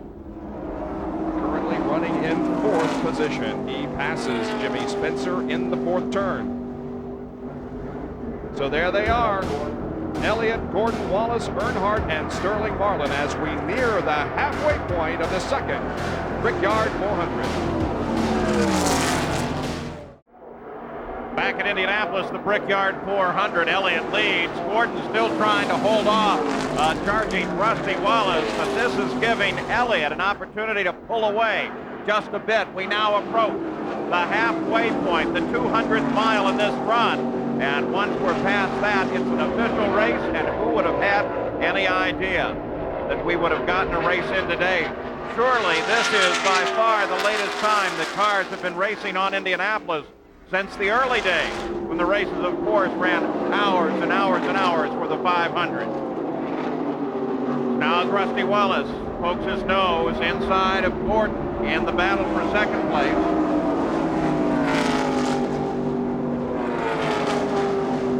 And they close a little bit on Bill Elliott. We've seen 7 different leaders thus far. And Elliott goes across the stripe, the halfway point. Followed by Gordon, then Rusty Wallace, then Earnhardt and Sterling Marlin. It's time again for that Budweiser Fast Track Sweepstakes. The 200-mile leader, of course, was Bill Elliott. Write that down on your game card. You could be off to the races. You could cruise to the biggest races in 1996, including next year's Brickyard 400. So stay tuned now for the 300-mile leader. That's your chance to win. Bob Jenkins? Well, at the halfway point, we only have one car out of competition. That is Elton Sawyer, the Hooters number 27. Everybody else is still out there running. And as they come down this time, Benny, it completes lap 81 and is now an official race. And our computer scoring is showing the 81 car, Kenny Wallace, has been in 40th place. And we saw how much trouble the leader had passing him a few laps ago. All these cars tonight running as hard as they can. There's Elliott, the leader, and Jack Root. What's the weather situation down where you are? Bob Jenkins, one of the things we noticed is only one crewman was back here looking at the weather radar. That was from Bill Elliott's crew. And we'll take you up and we'll show you why. Elliott's an avid flyer, and they are still tracking right here. This precipitation, there's the Indianapolis Motor Speedway. So far, the movement has been this way. We could still get some rain. And the only team that was back here was Bill Elliott's team checking this out. Well, looks like most of the rain at the moment is to the east and southeast of us, but we can move over us at any time. They were not only checking the radar, they were trying to find the minister, Max Helton. At the halfway point, Bill Elliott, your leader at 160.738 miles an hour, 7 leaders and 9 lead changes, no caution flags, and one car, that being Elton Sawyer, out of the race. As we watch Bill Elliott, the leader of the McDonald's Ford, I'll tell you that Bobby Hamilton was able to get by Bobby LeBlanc, get up into 6th place. Looks to me like there we see Kenny Wallace in the 81 car. Now it's 2 laps down to the leader.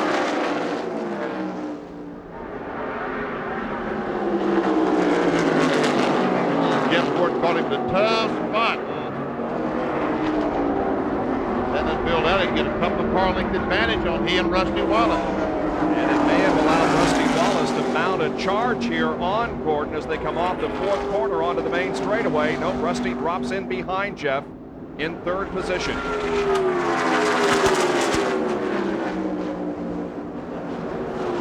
see Earnhardt in 4th place, closing on the back bumper off Rusty Wallace. Jeff Gordon, the rainbow-colored DuPont car, 24. Rusty, the black number 2. Gary Gerald has a report on Rusty Wallace. Well, as we may have suspected, this set of tires after that last stop not handling as effectively or efficiently with the setup as the previous set. He made that bold move to get up there, had the lead, surrendered it, still stalking in 3rd place, but the car's gone a little bit loose. Their concern in the Wallace pit seems to be right now that black 3 car, the Intimidator, Earnhardt. They're wanting to know how he's doing and whether or not he made a 4-tire change on their previous pit stop. There you see Dale Earnhardt, who is running in 4th position. It is Elliott, Gordon, Rusty Wallace, Dale Earnhardt, and Sterling Marlin after 83 laps at the Brickyard 400.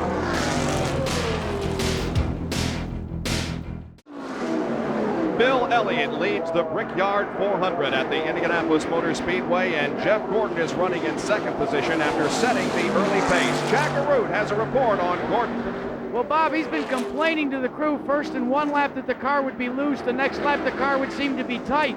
They radioed back to him because the wind has picked up here, especially on the straightaways, and it's gone and gust as much as 15 to 25 miles an hour.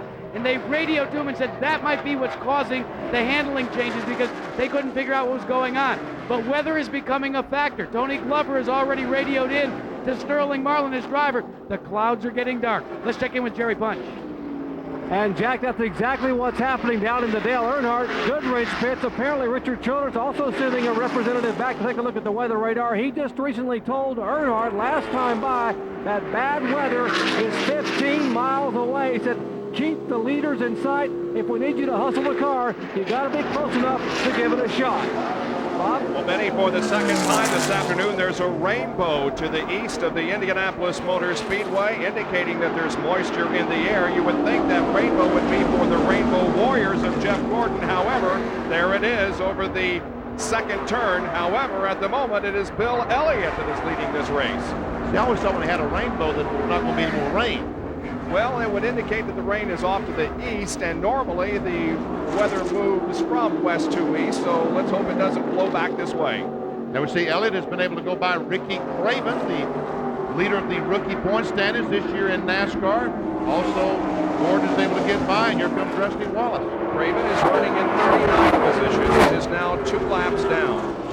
You know, I find remarkable, we've run 86 laps without a yellow. It's been perfectly smooth all the way. I've been watching Dale Jarrett in the Texaco Haviland 4. He started 26 and has now moved up into 12th place. Really?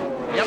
But boy, he's on the move. And Gary Gerald has a report on Dale. We just checked in with Larry McReynolds and Robert Yates down here. They said the car was way too tight to start the race. They missed the setup, but it's gotten better on each stop. They're cautiously optimistic, but like everybody else, they're watching this cloud cover that seems to be thickening. But it's been a terrific run, no question, thus far for the 28 car and Dale Jarrett. And of course is the car that was driven last year by Ernie Irvan, who battled with Jeff Gordon right until the bitter end, until a tire let go on Ernie Irvan's car. But there is Dale Jarrett this year driving the Texaco Haviland Ford, and Dale Jarrett has taken that car to an excellent performance so far today.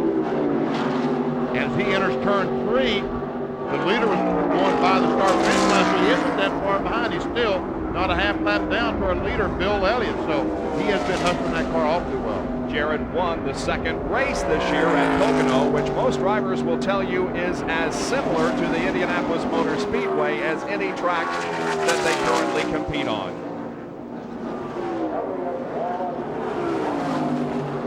Most of the problems that these fellows had was the lack of practice, Bob. Yesterday in the rain, they only got, what, 10 or 15 laps of practice. Not enough to tell what these cars are going to do today. There's Terry Labonte, the Kellogg's Stormflake car. He showed an 11th position at the moment. Terry Labonte has won 2 races this year, also at Pocono and at Richmond. He's the next victim for Dale Jarrett if he can catch him. Boy, he still remains, awfully tight up front and back. Burton, it appears, is now in a position to challenge Elliott for the lead, maybe thinking about the weather. Oh, he pushes just a little bit as he comes off the corner, and we see just that little bit of movement up gave Elliott another car length advantage. Now Elliott moves up a little bit. Jeff Gordon ran a pretty good line through that corner. Running back in 3rd position, about a car length and a half behind Jeff Gordon is 3rd place, Rusty Wallace. It's a tremendous race here at the Indianapolis Motor Speedway in the second Brickyard 400, and we'll resume our coverage in a moment. Bill Elliott, the leader of the race, is going to be approaching a massive amount of slower traffic here in just a short time as Jeff Gordon and Rusty Wallace run right behind him. And we can see 5 cars that do not want to go a lap down right in front of our leader. There we see the first 3 cars, Elliott, Gordon, and Rusty Wallace. There we see Lake Speed. There comes Earnhardt, a 4th place car.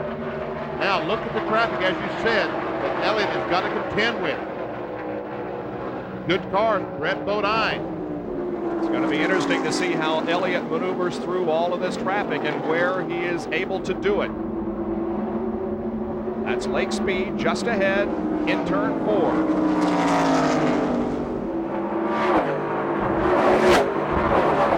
See if Elliott tries to make a move here on the main straightaway and pass Lake Speed. He will be able to do so. Let's see if Jeff is able to. Yeah, he's able to get by. Now how about Rusty Wallace as they go into turn 1? He was not able to, but now pulls alongside in the short chute.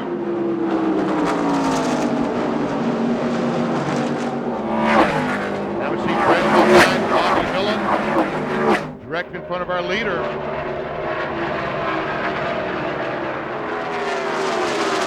Last lap, Bill Elliott's lap, speed 164.5. Jeff Gordon 163, but we see, even at that, slower traffic, Gordon closes up right on the back bumper of Elliott. These guys, Benny, are already a lap down, apparently. Lake Speed is now 2 laps down, and Brett Bodine is about to go 2 laps down. Well, I know Brett Bodine was penalized for speeding down pit road, so that's where he lost 1 lap. This is where he would lose the second. And Elliott and Gordon are ready to get by. Once again, Rusty Wallace gets caught behind the slower car, but now, once again, moves to the inside in the short chute and passes. Bobby Hillin there in the Jasper Engines U.S. Air Ford car number 77, who is in 35th position, already 1 lap down. And the 40 car, Rich Bickle, the Kendall Oil Pontiac, also 2 laps down. So all those cars were racing for position. Now watch Elliott. See if he can pass both of them. Nope, cannot do it. Look at Gordon. Ooh, right alongside Bobby Hillin in the middle of the corner. Now Elliott will go by Bickle on the outside and make the pass. The only way he can do that is Bickle was kind enough to kind of slow down and let those cars go by. We can see that allowed Earnhardt to close right up on the back bumper of this group. Now one car separating Rusty Wallace and Dale Earnhardt. That being Bobby Hillin, riding with Dale in the GM Goodwrench Chevy. Will he make it? Yep, he passes in the short chute going into turn 2. And look how close he is to Rusty Wallace and Jeff Gordon. Now Rusty, it looks like, is going to the inside of Jeff Gordon, possibly take second position. No, Rusty falls back in line. I'll tell you what. Elliott, Wallace, Earnhardt, guys that have been stars so good in this sport for so long, and the kid. Man, the veterans and the youngster battling it out at the Indianapolis Motor Speedway. And the kid had a birthday yesterday. Yep, he turned 24 between the day that he won the pole position and the day that he strapped on the helmet to go racing for the second time at the Brickyard.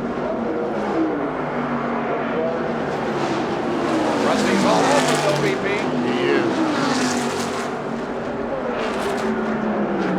And Earnhardt is not going anyplace. If anything, Earnhardt is creeping closer and closer.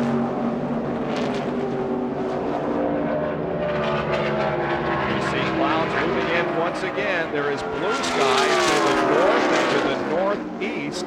I don't believe it's going to rain. I don't either. I think we're going to see this thing run 160 laps, 400 miles. Let's hope we do so to give the fans that have paid their admission to get into this great racing facility a full show. And not only paid their admission, but put up with what we put up with today and still are here watching this battle. Boy, talk about patient race fans. We have seen them here at Indy today. They hung in there for over 4 hours to get this race started. And they're seeing a great battle. 7 leaders so far in the Brickyard 400. Bill Elliott has command of the race at the moment. Right behind, however, Jeff Gordon, Rusty Wallace, Dale Earnhardt, and in 5th position is Sterling Marlin. They're 6 for 10. We'll be right back.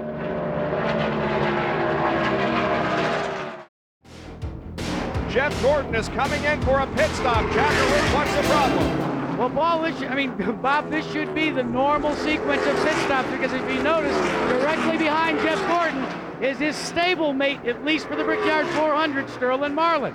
They're still trying to maintain a drafting partner in and out of the pits. Gordon hits his stall first. Marlin still adhering to the 55-mile-an-hour speed limit. Now, Marlin's crew goes to work, but Gordon has the decided advantage despite the fact that they're only separated by about 25 yards. 4 tires for both teams, no major changes on Jeff Gordon's car, and he is off and away. A chassis change, though, on Sterling Marlin's car, and he also is away. Better pit stop for Jeff Gordon to get out considerably ahead of Sterling Marlin. Well, they came in a long way. We see Bobby Hamilton also in, and here comes the first and second place cars, Bill Elliott and the 2-car Rusty Wallace. There we see him. Dale Earnhardt is rolling down pit road. We watch from his in-car camera. Ricky Rudd pulls out right ahead of him. That's a tough break. That slowed Earnhardt down just a little bit. Jerry Punch, Jerry, comes to you. And on one of Dale Earnhardt's earlier pit stops, it took a little bit of wedge out because the car was a little bit too tight, but the car is now perfect for Earnhardt, and they really hoping and planned no chassis adjustment. They will just put 4 tires on it, fill it up with fuel. They clean the windshield. The driver again complaining of some difficulty seeing out there, some glare, but also some debris up off the racetrack. They fill it with fuel, drop the jack, and Earnhardt is down and away. Also coming out of the pits just ahead of Dale Earnhardt is Robert Presley in car number 33 on the racetrack. You can see Sterling Marlin trying to stay in front of Bill Elliott. Gary Gerald, Rusty Wallace is headed toward you. Well, remember on that earlier stop, they made substantial gains on the rest of the field. It actually launched him into the lead after we had the full shuffle. A tire gets away, but they track it down. The first can is thrown back across the wall. Boy, this team is just fine for Roger landscape. Roger not here today. He's overseas with business. Rusty Wallace is moving once again. We'll see how he works. There's a little bit more adrenaline flowing in these guys this afternoon, Benny. I'm telling you what, because it's $600,000 pot of gold at the end of the rainbow for these guys. And the rainbow is still very evident. Speaking of rainbows, over the second turn, but right now, no rain at the Indianapolis Motor Speedway, and the race continues. Bill Elliott is the leader, looking for a pit stop probably next time around. That's Todd Bodine, by the way, just ahead of him. And Todd Bodine is running in 17th position, the last car on the lead lap.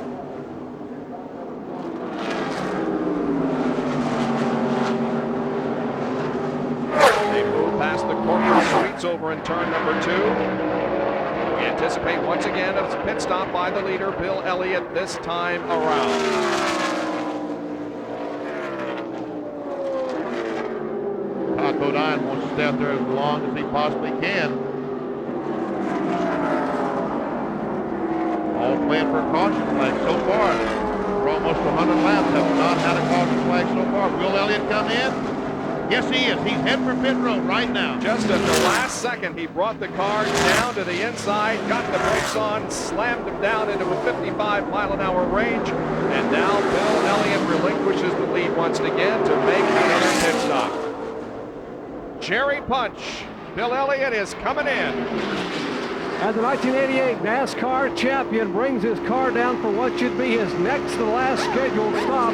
They plan no chassis adjustment. Elliott once again saying, do not change a thing. The car is absolutely running well. They give him a bottle of water for a cold drink. They will change all 4 tires. Tony Gibson, Tony Bucci, cleans the windshield.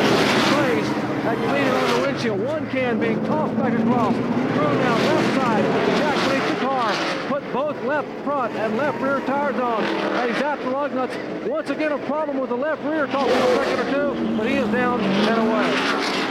Slight problem there with Bill Elliott. It cost him a few seconds. And look at Jeff Gordon. He's up to speed in turn 1. He goes by Bill Elliott. We see he's coming off turn 2, and Elliott just now coming out of the pit. So very tight with time. Elliott lost in the pit.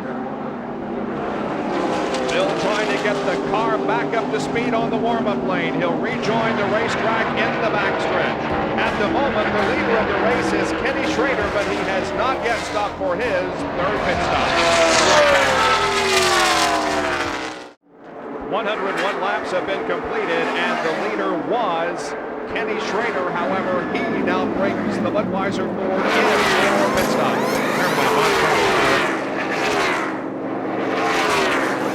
Working on the right side of the car, and the leader on the racetrack right now is Michael Walter. Works on the Budweiser Chevy, getting the left side tires now on. And a good pit stop for Ken Schrader. He rolls back into action. After 100 laps, Elliott again your leader at an average of 160.910, 7 liters, 9 lead changes, no caution laps, and still only Alton Sawyer is out of the race. And at this point, Benny, we have to begin thinking about the possibility of a race without a caution. And the last time that happened was in 1992 at North Wilkesboro when the Holly Farms 400 won by Jeff Bodine. There has never been a race run at the Indianapolis Motor Speedway without a caution. Michael Walter with Pennzoil Pontiac still hasn't stopped. He's now the lead of the race. Hey, and his pace is $400 a lap to lead. You bet. He's picking up that money. And he's our 9th leader of the afternoon.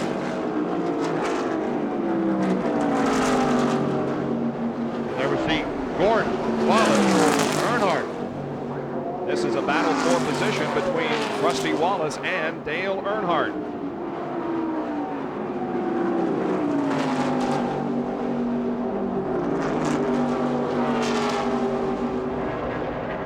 There we see, and Bill Elliott, where is he? Back there, way almost past straightaway, behind Dale Earnhardt is Bill Elliott racing with Sterling Marlin. That's how much time he lost with that mix-up they had in the pits. And Jack wasn't quite high enough to get that left rear on. And remember, Jeff Gordon and Sterling Marlin pitted together, and Jeff has been able to pull that far ahead of Sterling Marlin. Now, Michael Waltrip comes in for a pit stop. And I believe that's going to give the lead once again to John Andretti, and he seems to be the leader at whenever everybody else comes in for a pit stop. There is John Andretti to lead once again. But as you said, Benny, it's worth some money, so why not? And some points. And some points, that's right. We see him waving to the 26 car that says, I'll be going to the pit the next time by. 26 car, of course, is Hut Strickland, who's running in 23rd position, 1 lap down to the leader.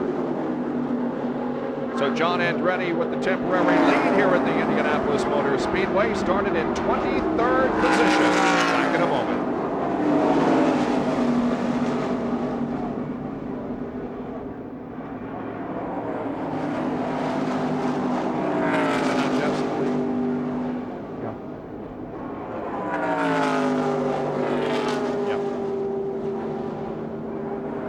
Jeff Gordon right there.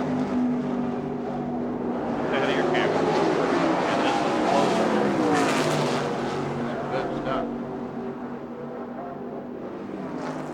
Jeff Gordon now has the lead at the Brickyard 400. John Andretti had the lead, but he made his pit stop, and that gives the lead back to Jeff Gordon. The battle for second is pretty good behind Jeff. That is Rusty Wallace and Dale Earnhardt. As Jeff Gordon drives the lap by Jeremy Mayfield, dives on the inside.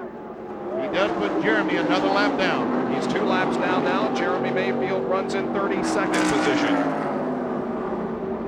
Gordon, first to start, in the lead right now, has led 32 of the laps. Here comes our second and third place car, Rusty Wallace. Number 2, the black Ford. Number 3, the black Chevrolet is Dale Earnhardt.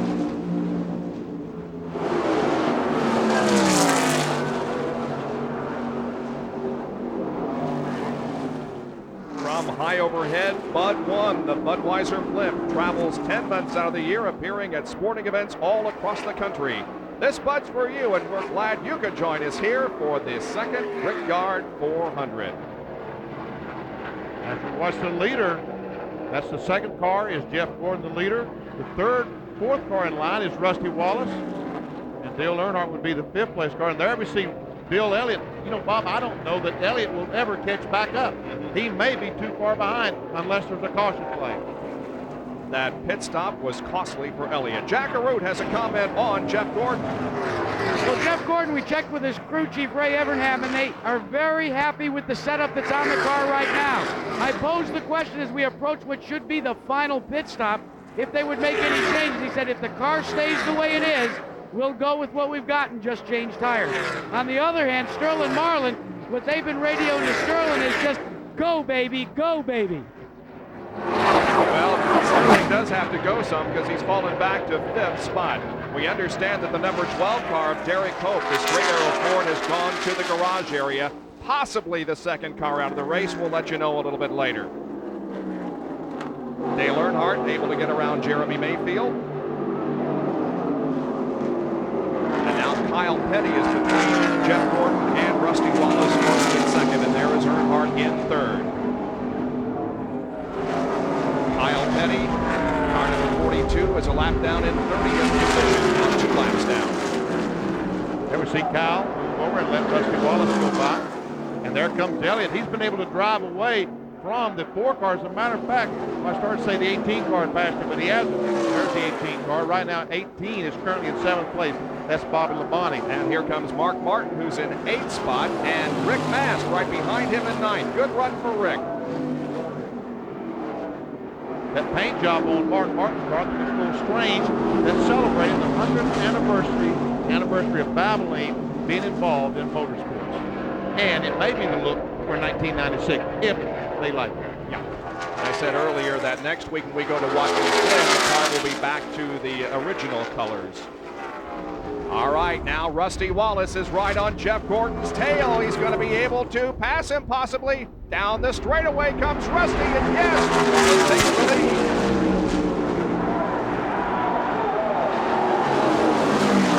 And he did it at the right place in front of all these people. Down the tunnel of folks on the front straightaway. And Rusty Wallace is in front. Well, you know that Rusty has got to be pumped up. He has only won 1 time this year in 1995, that on the short track at Martinsville, but he's leading the way right now in the Brickyard 400. Back in a moment. Rusty Wallace leading here at the Indianapolis Motor Speedway. That is the 15th lead change when Rusty took the lead from Jeff just a few moments ago, but Rusty has led previously. We've had 9 different leaders. Who do you think wants to win this race the most? Rusty, Gordon, Earnhardt, or all three of them? Exactly right. And about 40 others that are still out there in competition. You know, there is a bonus in effect and eligible to Jeff Gordon. The person who is in the points at the end of this race picks up a $100,000 bonus for leading the points at this stage in the season. Well, that should Jeff Gordon win that is whatever other big prize. Just add that $100,000 on to the more than $600,000 that the winner will get in just a few more laps. We're at lap 110, so there's only 50 more laps to go in the Brickyard. Can you imagine that $600,000 a stock? How long did it take you to earn $600,000 in your career? Man, forever. Ever see Rusty Wallace going down the straightaway trying to lose some of the draft off Jeff Gordon? And it looks like he's able to drive away from Jeff and Earnhardt just a little bit, a few feet each lap.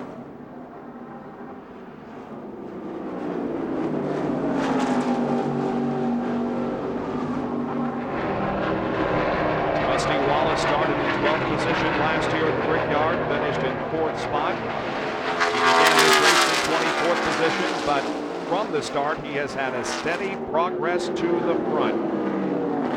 And he's done that without the aid of a caution flag.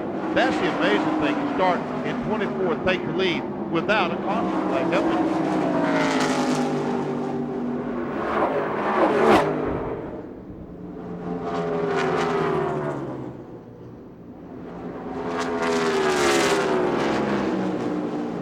Now the interval grows between first and second. Once again is from overhead in the Budd airship. The interval between first and second grows just a little bit. Between second and third, about 2-3 car lengths. And this is third place, Dale Earnhardt.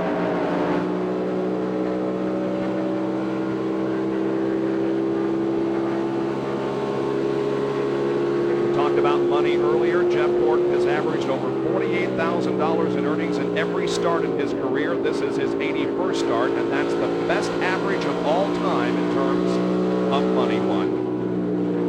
The 77 car of Bobby Hillin is being pushed toward the garage area. He may be a casualty, and now listed officially is out of the race is the number 12 of Derry Cope.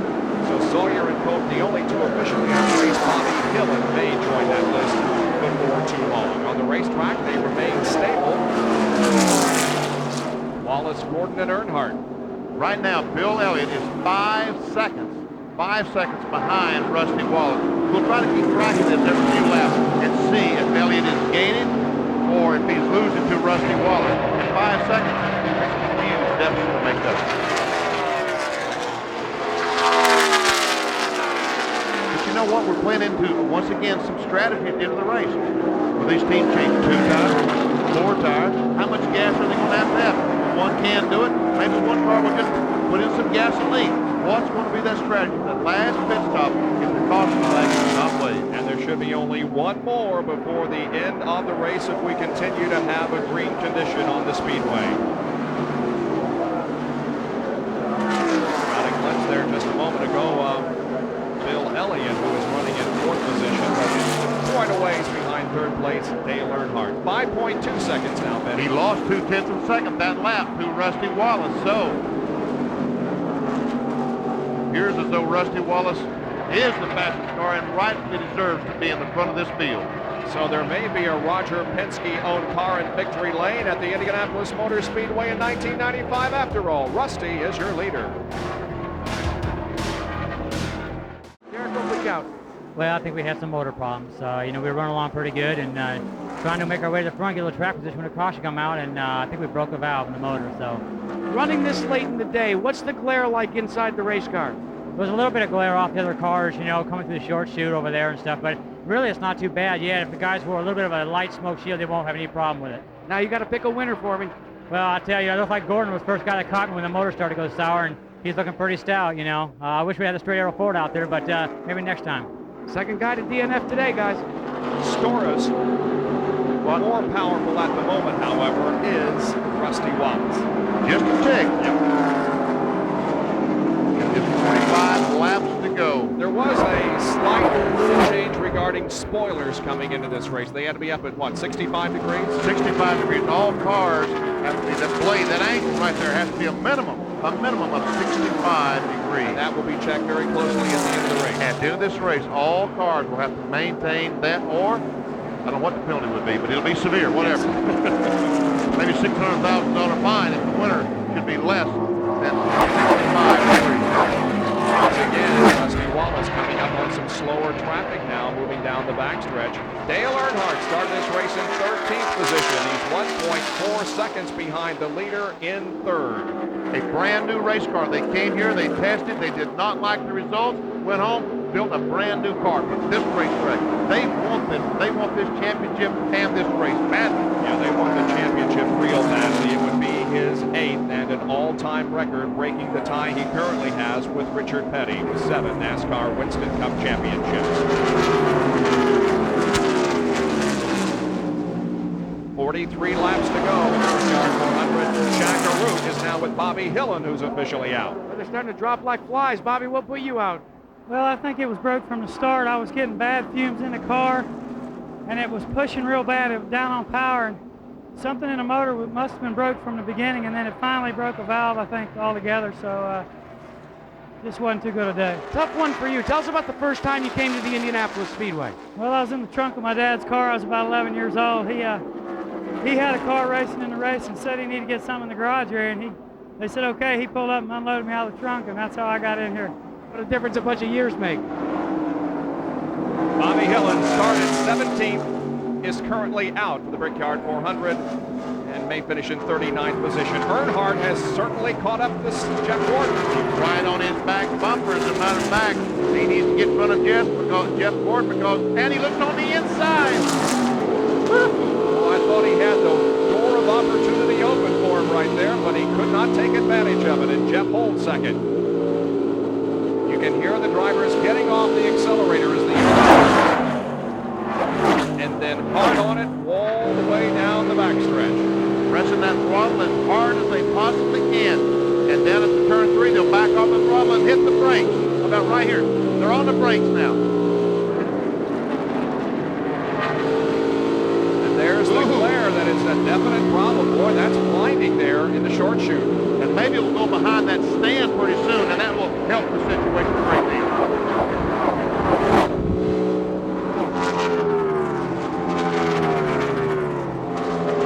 Motion back here for second spot between Gordon and Dale Earnhardt as Rusty Wallace leads the Brickyard 400.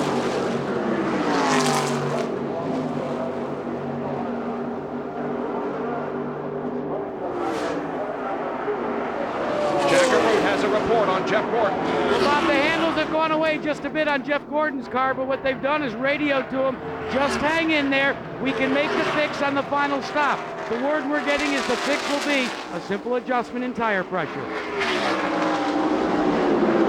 So, if they change the pressure in the tires, that means they're going to have to change 4 tires. Whose car is good enough that they can change, say, 2 tires?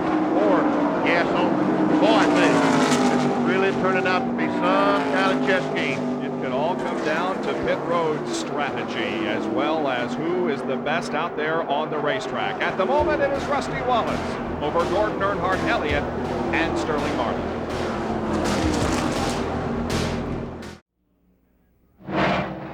Back at Indianapolis now, our 300th mile, 120 laps complete, and the leader, Rusty Wallace, for the Budweiser Fast Track Sweepstakes. So write that name down on your game card, Rusty Wallace.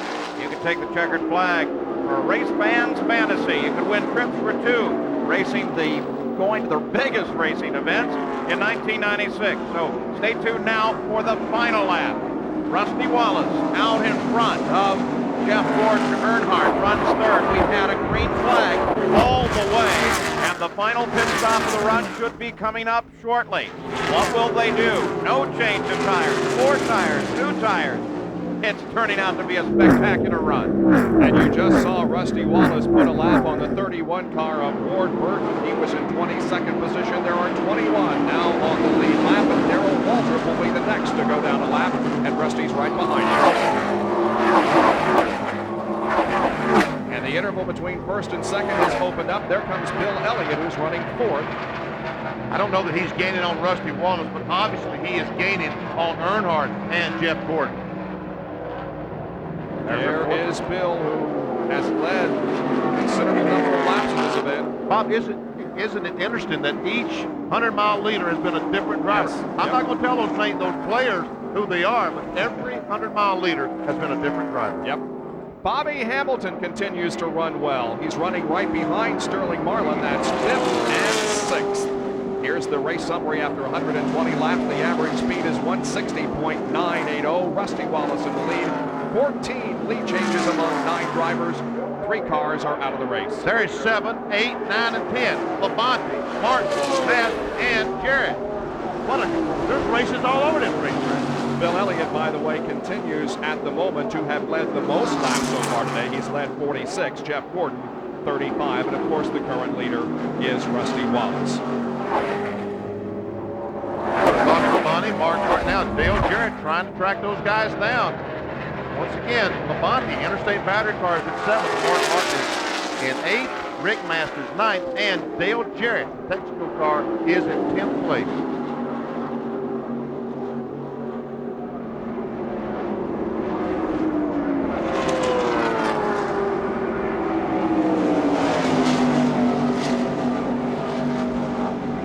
Labonte leads him off the corner. Mark Martin is back in 8th position.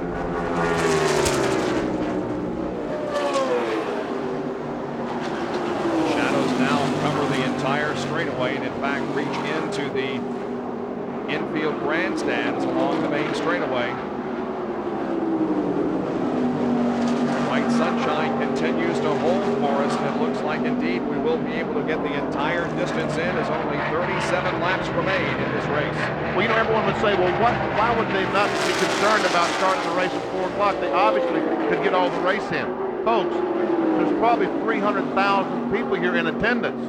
You know, we've got to get rid of them, and there's not enough lighting around here. You know, they need to find their cars. If it gets dark, 1,000 people will never be able to find their cars. I don't know where mine is, as a matter of fact.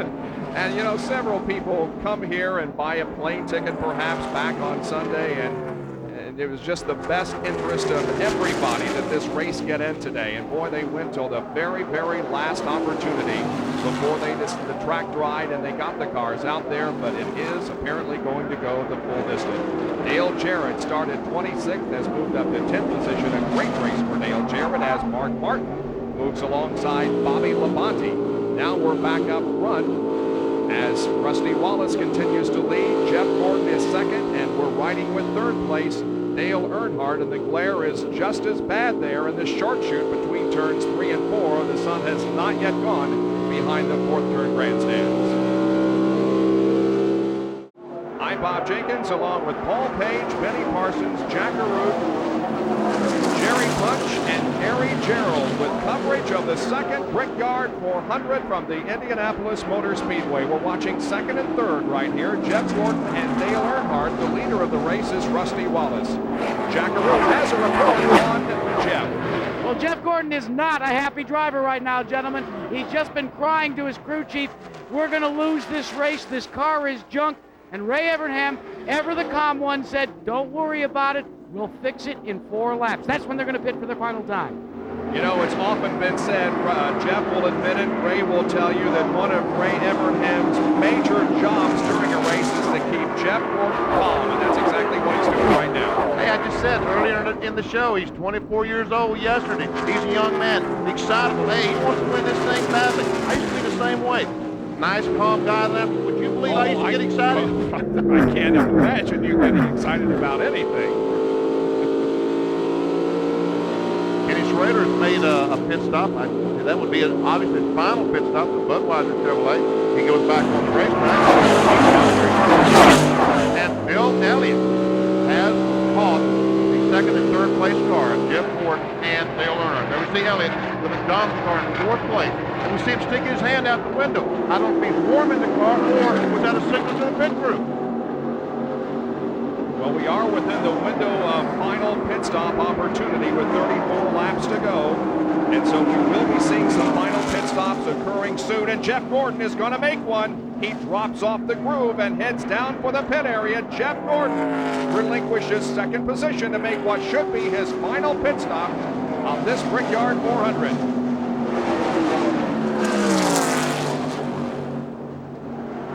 Dale Earnhardt will pick up second position. Jeff Gordon slowly making his way down pit road, keeping it under 55 miles an hour. Jack? We've seen it so many times, guys, boiled down to the work on pit road. The Rainbow Warriors taking on 11 gallons in Union 76. The second tank now going in. They are going to make a 4-tire change, and they have made a major chassis adjustment on the right side of the car. Looks like they were taking Winch out of the car. They're completing a little bit extra time on the left rear because they dropped 2 lugs. They've got to put him back on. He's walking away. He lights the tires up. A long stop, though. It was not a good pit stop, Benny. Not a good pit stop. Had a problem on the left rear. One of those deals like maybe a nut got jammed in the shock or something. That's exactly what happened, Benny. 2 lugs got jammed. They popped them off, and real quick thinking by the jackman, he was able to pick them up and put spares on. Dale Earnhardt is in, and so is Bill Elliott. They're both coming down pit road slowly. Dale will go to the very last pit. Jerry Punch is with Dale Earnhardt. 7-time Winston Cup champion. And you see Earnhardt and Bill Elliott both getting right side tires. Chevrolet car number 3, the 94 car number 4. 94 Ford getting left side tires. Now left side rubber also going on the Goodrich Chevrolet. Final pit stop for 2 of these veteran Winston Cup drivers. Earnhardt is down and away, and Elliott's car hits the ground. He puts it in gear and drives away. And now Rusty Wallace comes off the racetrack. Gary Gerald is headed toward you. A man who's won 40 times in his career, but only 1 time this year. It was on the short track at Martinsville. Here he is. It's going to be 4 tires and fuel. That answers one of the questions. We're watching. His last radio conversation indicated that everything was fine in the car, and without the benefit of a yellow today. He's come from 24 deep in the field. This has been the drive of the day thus far, and here he goes. Had just a little bit of trouble on the right front. How much is he going to make on the racetrack? Got a wheel on pit road. Then he ready to roll away. I don't know if it was from Jarrett or from Wallace. One car took evasive action. And all kinds of activity. Oh, and Rusty gets hung up. And Jeff, he had to stop to this Rich Bickle. That also is going to slow Rusty Wallace down. Let's see how it all stacks up when it's over. Boy, just a terrible break for Rusty Wallace. But again, the race is not always won on the racetrack. And there's a car smoking in front of Rusty. It might be the Nemechek car that made contact. Yes, it is. We can see it. Nemechek makes some contact with Bickle. Is that Earnhardt? That's Earnhardt and Rusty Wallace fighting together for the lead. Well, it'll be the lead when it's all over and said and done with. But Dale is going to pass Rusty with ease down the backstretch. Rusty Wallace was not up to speed as he came back out of the pits.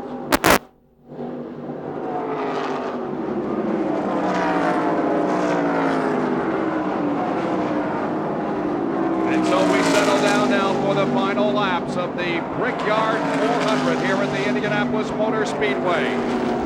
Dale Earnhardt leading Rusty Wallace. Let's take a look once again, Benny, at what happened in the pit area. There we see Rusty is leaving, and there's a tire right in front of him. He has to dodge that tire, and a tire came off the 28 car across pit road. But now we see Bickle, the Kendall car, is going to make contact with Nemechek in the 87 as Nemechek starts to lead. Here comes Nemechek.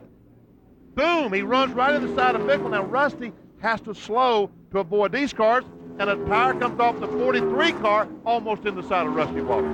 All kinds of excitement at the end of pit road. Man. Wow, well, we believe that John Andretti has once again picked up the lead of the Brickyard 400. This is the 4th time that he has led this race. Back in just a moment. Little problem side of the race course now after the last round of pit stops, and the first yellow of the day flies. Now we see Jeff Burton, the Rebestis car. Let's see what we can tell what happens. There he is in front of Earnhardt. He gets the car loose, hits the wall, goes down the spin, right in front of Rusty Wallace, and in the inside wall. It's pretty heavy contact. Let's try to watch this from our speed shot. Here comes Jeff right out of center. And loses control and spins right in front of Rusty Wallace. And all the problems Rusty had in the pit area, thinking once he got back on the track he'd be okay, and then he narrowly missed Jeff Burton. And Jeff Burton at the time was running in second place. He had not made his pit stop yet. Now, who's going to stop? Who's going to pit? Good question, yeah. Will they stop again? They just stopped, but will they do it again? Just stopped. Will they? We know that the 37 car of John Andretti will because he had one. Yeah, that's right. There we see Jeff Burton has been able to get his car moving and head back towards the pits. There he is. Another car that had not pitted was Dick Trickle. Yeah, pretty heavy contact there on the inside wall by Jeff Burton, but he's able to drive the Ray Bestis car to the pit area. Oh, the right front's gone flat now. Yeah. Here it is once again. This is in slow motion as Earnhardt gets up under Burton. And Burton, a little bit high, loses control, smacks him all with the wall with the rear. Now the front, as he comes off, he tries to keep going straight, but he can't do it and spins right in front of Rusty. Now he jams on the brakes and slams into the brakes. Now Rusty thought the best way to avoid this thing would be to go to the inside, and it almost cost him because Burton slid to the inside. And we see the roof flaps come up, slow the car down. Our first caution period of the race comes with less than 30 laps to go. There's John Andretti flanking off and making the pit stop, not unexpectedly, and so is Dick Trickle, who had not made his fourth and final scheduled pit stop. The Little Caesars Kmart Ford comes in for Jeff Andretti. Gary Gerald is right there. Members of the team told us moments ago, Bob, they said, we've been doing this all year, but it's the first time we actually got a break on the yellow. So they're excited about that. The rest of the field now streaming by as John gets serviced under the watchful eye of both Michael Franovis and Carl Haas, who's here with familiar cigar in hand. The routine service all the way around. Oh, may have stalled the engine for a moment. Now it roars back to life. We continue to watch. And we'll see if he can put this to good use. He'll step back out to join the pack up. There's Michael Franovis, co-owner of John Andretti's car, former director of special vehicle operations for Ford Motor Company, and Dick Trickle pulls out just ahead of John Andretti. We're under caution for the first time at the Indianapolis Motor Speedway in the second Brickyard 400. Under caution at the Brickyard 400 for the first time. It's Dale Earnhardt leading Rusty Wallace, Bill Elliott, Jeff Gordon, and Sterling Marlin, your top five. And it'll be a couple of more laps before they go back to racing. And it could be a dash to the finish here because we're already 134 laps into this event. And of course, the distance is 160. Jack has an update on Jeff Gordon. Well, remember, guys, Jeff Gordon had the advantage of trying out that new setup before this caution flag came in. It's not to his liking. He is radioed in to Ray Evernham. This is the worst car I've driven since the Daytona race. Let's go to Jerry Punch. Ready with yesterday in the final, in fact, the only practice session, Dale Earnhardt said the car felt pretty good, but when he tried to hustle the car, it got very, very uncomfortable.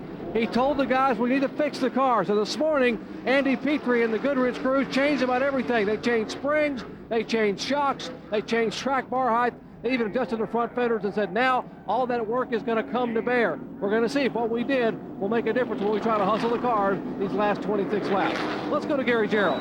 Robin Pemberton calling the shots for Rusty Wallace. It had been error-free, a great day until a very close call there. What did he say in the radio? Nobody said a word. Don Miller, the spotter, said a little action in the backstretch over there, and it was close enough that Rusty could see it, but that's about the only conversation we've had all day long. All right, so how do you play it now as it looks like we're going to make this run for the big gold here at Indy? Yeah, the 94 is good. There's a lot of good cars out there. You know, the green flag stops kind of separate them, and we got an awful good car today. I just hope we got the best tires on for the money laps here. It's going to be an awful good race. We'll watch it and we'll enjoy. That's Robin Pemberton keeping a close watch with his driver, Rusty Wallace. And the Budweiser blimp is floating about 1,000 feet above the speedway with its eye in the sky camera. There's the Bud 1 airship. See the golf course there, the Brickyard crossings? Oh, yeah. Played there Tuesday. I was going to ask if you did. Yep, How'd you do, or do you not want to talk about it? That's a nice blimp we got there. This is looking back on the field for the Chevrolet Pace truck. The first time in Speedway history that a truck has paced afield for a race. You know, all those people were late getting here, but none of them has left yet. No, they're sticking around. They're going to watch the last 25 laps of this event. Let's take a look at how they stack up. Earnhardt, Wallace, Elliott, Gordon, and Sterling Marlin are your top 5. Then Dale Jarrett, Mark Martin, Bobby Hamilton, Rick Mast, and Bobby Labonte. Here's Jack Arute. Well, we caught up with Jeff Burton. Jeff, what happened out there? Well, the 3 car was coming up pretty quick. He had on new tires, and he ran up on me really quick, and he didn't ever hit me, I don't think. We just kind of took the air off the spoiler, and I just lost it. We were running real hard. It was a shame because I was going to pit the next lap, and we had a good race car. We had a top 15 race car, and I don't know, it's my fault. Nobody put mine. I have to say sorry to Ray Bessis and everybody because we had a good show going, just I messed up. Benny, it takes quite a driver to admit when he messes up. It does that. And we are just a few seconds away from the resumption of this race. We'll be back for it in a moment. On the 11th place car right now is Terry Labonte, Ted Musgrave, Morgan Shepherd, Dick Trickle, John Andretti, Darrell Waltrip, Michael Waltrip, Jeff Bodine, Kenny Schrader, and Ricky Rudd. Those cars on the lead lap. We see Rudd right behind the pace car. He is right on the tail end of the lead lap. 20 cars on the lead lap as we are a half a lap away from the resumption of this race. It will be 24 laps to go when they take the green flag. The leader is Dale Earnhardt. Man. Dale Earnhardt has, of course, worked all of his racing career to chalk up a victory in the Daytona 500 and has never been able to do so. Can he chalk up a win here at the Brickyard 400 this year? Well, we'll answer that question in about 24 more laps. You know, there's a 28 car, Dale Jarrett. Remember how well he ran at Pocono? He may have something for these guys because this was a huge break for a lot of cars. Bill Elliott, Jeff Gordon had fallen back because of pit stops. And 28 started so far back, they're all in the hunt right now. About 20 to 7 local time here. Nobody's ever seen cars on the Indianapolis Motor Speedway this late in the day. Another little record. Hope it's not a tradition. Oh, isn't that the truth? Well, we got 24 laps to go, 60 miles to the checkered flag, and a decision on who walks into victory lane at the famed Indianapolis Motor Speedway for the second Brickyard 400. We're back to green racing again.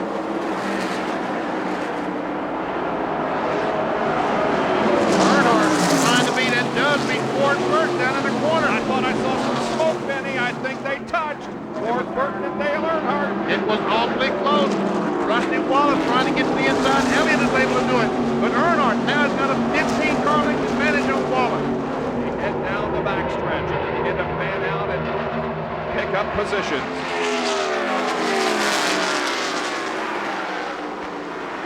Let's take a look at that again, Benny. I think you'll find that there was some contact as Earnhardt tried to call. Oh, yes. Yes. Boy, that was close.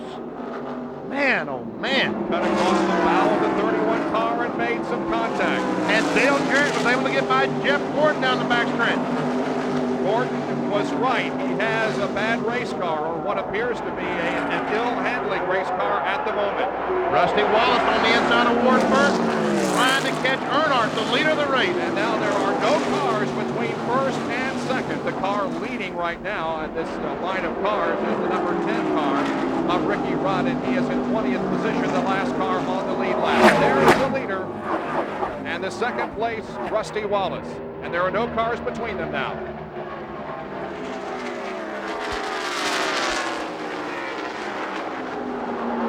And there's Bill Elliott trying to work his way around Ward Burton. Bill is third.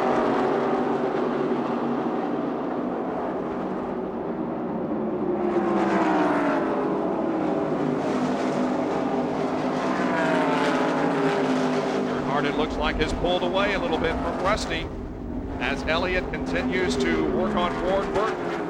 And here is Earnhardt trying to pass Ricky Rudd now, and Elliott going to the inside and completing the pass on Ward.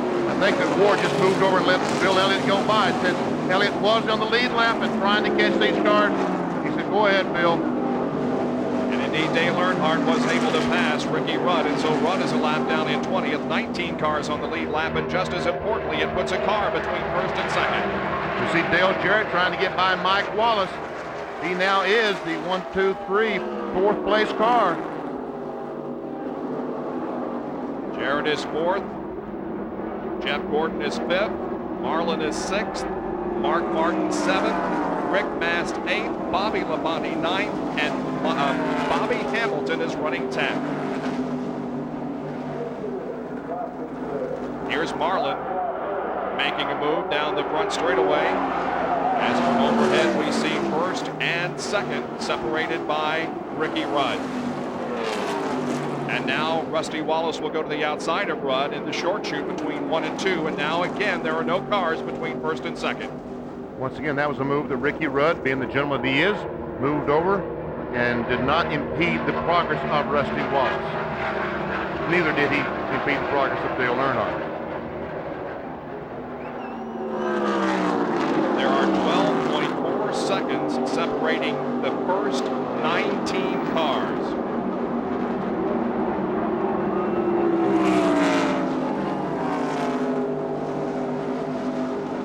We'll keep a close watch on whether or not Rusty Wallace is closing in on Dale Earnhardt. It appears as if he is. Chevy against Ford. Earnhardt in the Chevy, Wallace in the Ford. Again, your top 5 nearing the conclusion of the Brickyard 411 laps to go.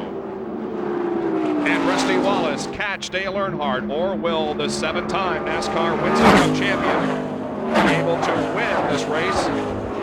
We will know in just a few more laps. Stay with us for more of the Brickyard 400 from Indianapolis. Back at the Indianapolis Motor Speedway with 20 laps to go in the Brickyard 400. Dale Earnhardt leading Rusty Wallace, Bill Elliott, Dale Jarrett, and Jeff Gordon. And Rusty Wallace is gaining. There's no doubt about it. He's gaining on Earnhardt. Elliott is not able to close up. As a matter of fact, he has a challenge from the rear from Dale Jarrett.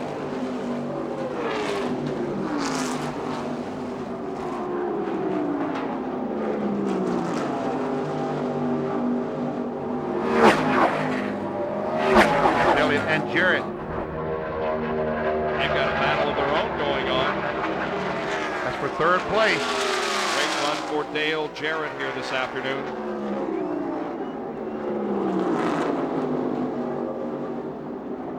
Elliott will go to the outside of Ricky Rudd. Rudd again moving over and letting the faster cars pass without any debate whatsoever.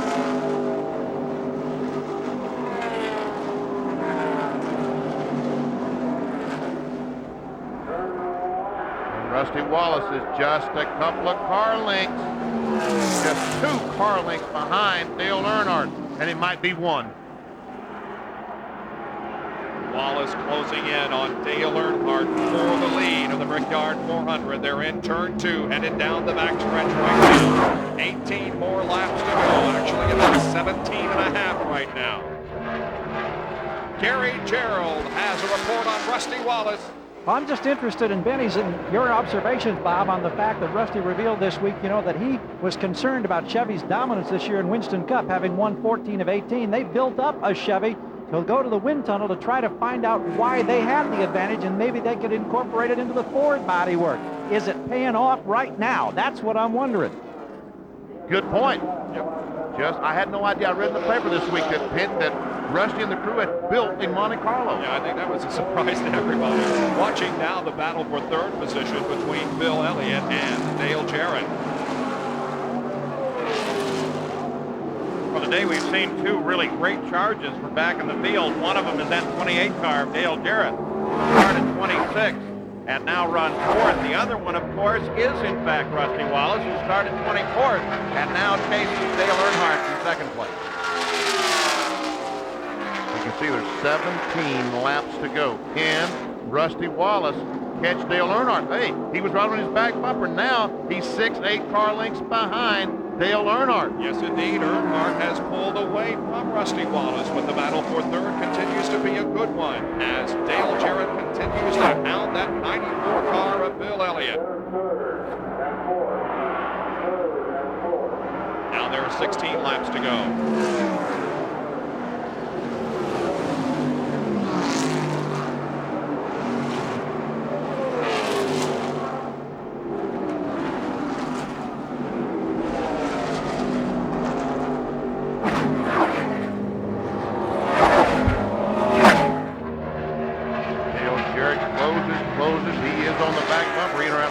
ran a great line off that second corner. Stayed a little bit lower than Elliott, and obviously a little lower is better if you can use the throttle the way you want to.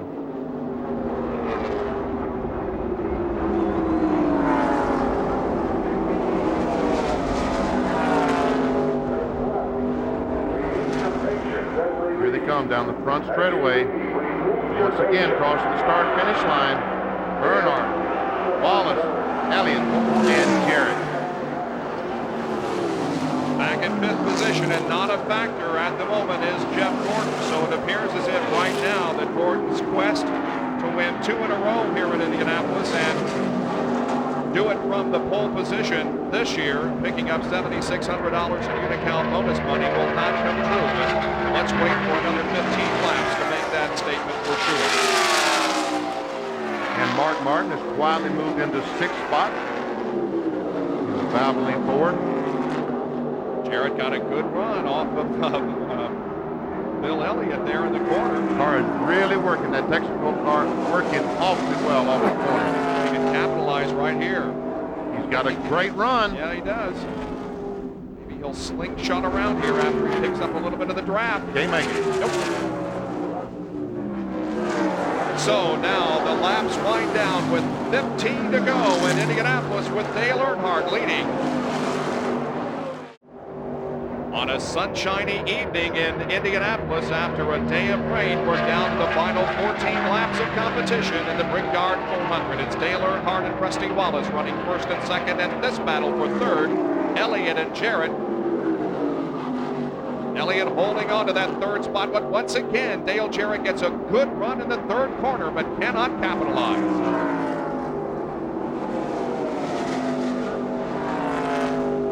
Jarrett's car is working so well. You see Rusty Wallace still not able to catch Earnhardt. Looks like he has closed the gap a little bit. He's just a couple of car lengths behind. There's 3rd and 4th, and there's no gap between those 2 cars. They are right together. Well, of course, Dale Earnhardt would add his 66th career win if he can take it home today. Rusty Wallace would win his 41st NASCAR Winston Cup race. And almost as importantly, Roger Penske would get credit for another victory in Indianapolis. He has 10 in the Indy 500. So it'll be the 11th win for Roger Penske here at the famed Brickyard. Ooh, Elliott wiggled a little bit. Yeah, he has several times up at the north end there with us. And he missed a corner, almost totally missed that corner. And Jarrett capitalized, we'll see. See the 19 car still on the lead lap. Now less than 13 circuits to go. And Jarrett is able to get the left side of that car under the line several times as if to say, I can beat you off the corner, but he has not been able to do so as yet. But now he may have the job done off of the 2nd corner and down the backstretch. Jarrett passes Bill Elliott for 3rd spot. Man, he tried and he tried. He finally got the job done.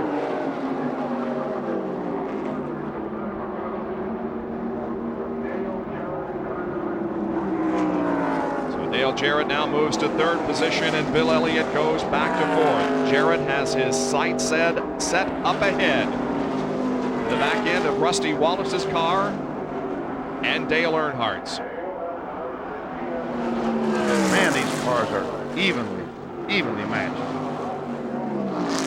This is what NASCAR's been looking for. That's right. Juggling with the rules, trying to find a balance between the Ford and the Chevrolet so that we can come down with 10 laps to go and be running nose to tail and have no idea who's going to win. Dale Earnhardt started this race in 13th position. A qualifying speed of 170.775. Rusty Wallace started the race in 24th spot at 170.052. Benny, despite the fact that this is Hoosier land and well north of the Mason-Dixon line, they got a tremendous following for Dale Earnhardt in Indianapolis. You got that right. everywhere we go, they got to bring forward for Dale Earnhardt. And Gary Gerald has a report on Dale Jarrett, who's moved to third. In that third spot, as the crew became aware of the pass on the front straightaway, you could see the grim nods of satisfaction, but their business isn't done. Robert Yates says, we had a long way to go. We still got a long way to go. In 10 laps, I'm not sure if we can get there, but boy, they sure are hoping that those two guys up front will make a little wiggle and Jarrett can make it a three-way battle. And you can bet that Dale Jarrett is going to be giving it everything he has got. We'll get a clock on this particular battle and see if indeed Dale Jarrett is closing in on second place, Rusty Wallace. But he's running out of laps, Benny. 9 to go when Earnhardt crosses the line. In just a second, 9 laps to go. The interval from second to third is 1.7 seconds, and it has been for the last 4 laps, so it's a stable interval. Jerry Punch has a report on Dale Earnhardt. I just spoke with Richard Childress, the car owner. He said, you know, we've got 2 evenly matched cars, a Chevrolet and a Ford. Earnhardt and Rusty Wallace, 2 of the best in the business. It's all going to come down to concentration. He has gone and told everyone in his crew, don't say a word on the radio. No one talk, no one say a word. I want Dale's total concentration on these final laps. Dale Earnhardt, 2 wins in 1995 at North Wilkesboro on the short track and the Sears Point Road Course. Back for the finish of the Brickyard in just a moment. The final 8 laps of racing in the second Brickyard 400. It's still a tremendous battle up front between Earnhardt and Rusty Wallace, and the interval is just a couple of car lengths. Rusty just cannot get past that. He can't get up on the back bumper of Earnhardt. I think he feels like if he get there and get right on the back bumper, he might get Earnhardt just a little bit loose, but he can't get there. He's tried, and Dale Jarrett, I think, is gaining, Bob. Has he enough time?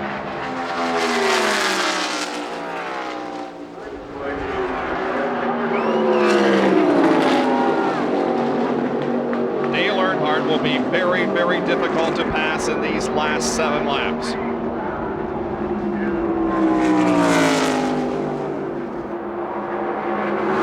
He comes down to complete lap 153. And yes, indeed, Benny, Dale Jarrett is within just a few car lengths now of Rusty Wallace in third spot. 1.1 seconds we have with a handheld stopwatch up here. That's 0.6 of a second closer than just a couple of laps ago. I think he's going to catch him. I think that Jarrett is going to get up there and make this a 3-car race. It is a 2-car battle at the moment. But Dale Jarrett closes in quickly on second place, Rusty Wallace. And remember how well this 28 car ran at Pocono, and I'd almost bet you that's the same car he won with there. Yes, indeed it is.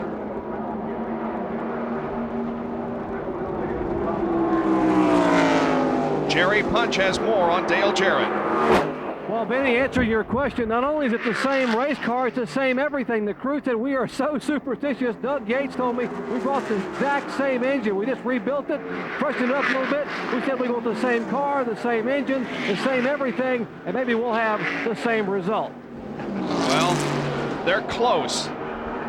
They are close. Time will tell in 6 more laps. And Pocono was a huge victory for Dale Jarrett. And the victory might have been worth more than this race pays today, but still, $600,000 is a lot of money that could be going for. Dale Jarrett, 4 career wins in NASCAR Winston Cup competition, including the one at Pocono just a few weeks ago. The crowd is still here, Benny. They are on their feet, wondering which of these 3 it will be. Earnhardt, Wallace, or Jarrett. Look at Jarrett. And a report that Ward Burton, big puff of smoke. He's lost an engine. Well, sure there's no oil down the corner that causes a caution flag. Well, he's getting on the warm-up lane, so he's not putting any oil down on the track at the moment, at least in the groove. Tough break for Ward Burton, who was running in 21st position. There are 5 laps to go now as the top 3 go down the backstretch once again. I tell you what, if Dale Jarrett can get by Rusty without too much trouble, depends on how much trouble he has passing, and Rusty Wallace is not supposed to lay over and play dead. This is for second place. Watch as Dale Jarrett comes off the second and fourth corner. Yep. It's like a rocket ship when he comes off this corner. He has been solid in those areas of the racetrack for the last several laps. Now here he is on the straightaway, ducking on the tail of Rusty Wallace. 4 more laps to go in the Brickyard 400. Just over a half a second from Earnhardt to Dale Jarrett. Wow. It's almost 7 o'clock Indianapolis time, and they are still racing in the Brickyard 400. We are about to conclude things. I got to say that Martin has just passed Jeff Gordon for 5th place, so I thought I'd throw that in. The defending champion drops back to 6th spot and is not a factor in this year's race. But he will undoubtedly take a $100,000 bonus for leading the point standings at the conclusion of this event. 4 laps to go. Coming down now, Benny, for 3 laps to go.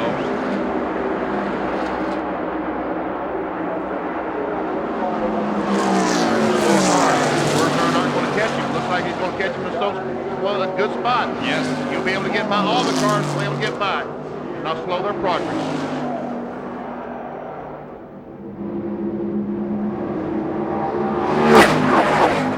Earnhardt using all the racetrack coming off that corner. Trying to keep that car just as free as he possibly can as he exits the corner for maximum speed. Watch those people cheer as they go by. They love Dale Earnhardt. They have their hats off and they're waving to him as he now enters the 4th corner and is about to complete the 158th lap, and there will be 2 more to go. And I don't think Earnhardt can be beat, Benny. I don't think so. But what do you think? I've stuck my neck out. It doesn't look that way. It looks like he's not going to be able to be passed by either Wallace or Jarrett. But don't forget the Daytona 500 not too long ago when Dale Jarrett was leading that race in the 3rd turn on the last lap and went over a bell housing on the racetrack and lost it. And right now Earnhardt is having to use every inch of the racetrack to get the maximum speed out of his Chevrolet. Dale Jarrett closes up right on the back bumper of Rusty Wallace. Dale Earnhardt will see the white flag come out this time around. Turn 4. Here he comes, Bob. Earnhardt sees Doyle Ford poised in the starter stand with the white flag indicating 1 lap to go. There it is. 2.5 miles to race in the second Brickyard 400. And Dale Jarrett takes a look to the inside of Rusty Wallace for second. And Dale Earnhardt would love to see that, because as long as those two are battling side by side, it gives Earnhardt a little bit of an advantage. They go through the second corner quickly, and now they're on the backstretch for the final time in 1995 at Indianapolis. And the interval remains about the same. About 7 or 8 car lengths. Dale Earnhardt in command of the Brickyard 400 as he enters turn number 3. And there is no battle at the moment for second position as Dale Jarrett has settled back behind Rusty Wallace.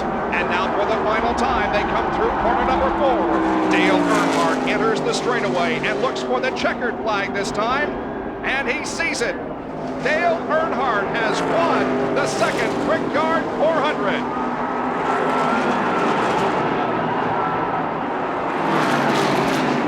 The GM Goodrich crew celebrates Dale Earnhardt's 66th victory in NASCAR Winston Cup competition and the richest purse in all of NASCAR. Dale Earnhardt has done it, beating Rusty Wallace, Dale Jarrett, Bill Elliott, and Mark Martin. Well, Andy Petrie, all those last-minute adjustments yesterday paid off. Boy, it really did. I can't say enough about this whole team. We brought a new race car up here, and I can't say enough about the guys in the shop. Bobby Hutchins, you and you guys back there do a great job. All the guys in the engine room, Spinny Clendenin, all his guys. What about that pit crew? You know, that's the most incredible thing. We made up all of our time on the racetrack, a lot of it in the pits, and the other part on the racetrack. You know, the greatest race car driver in the world, what can you say? Well, it's not the Daytona 500, but it's got to feel awfully good. Yeah, it sure does. And I tell you, I really feel good for GM Goodrich. they deserve to have a win like this. That's Andy Petrie, the crew chief, as the crew now takes off at a sprint toward victory lane.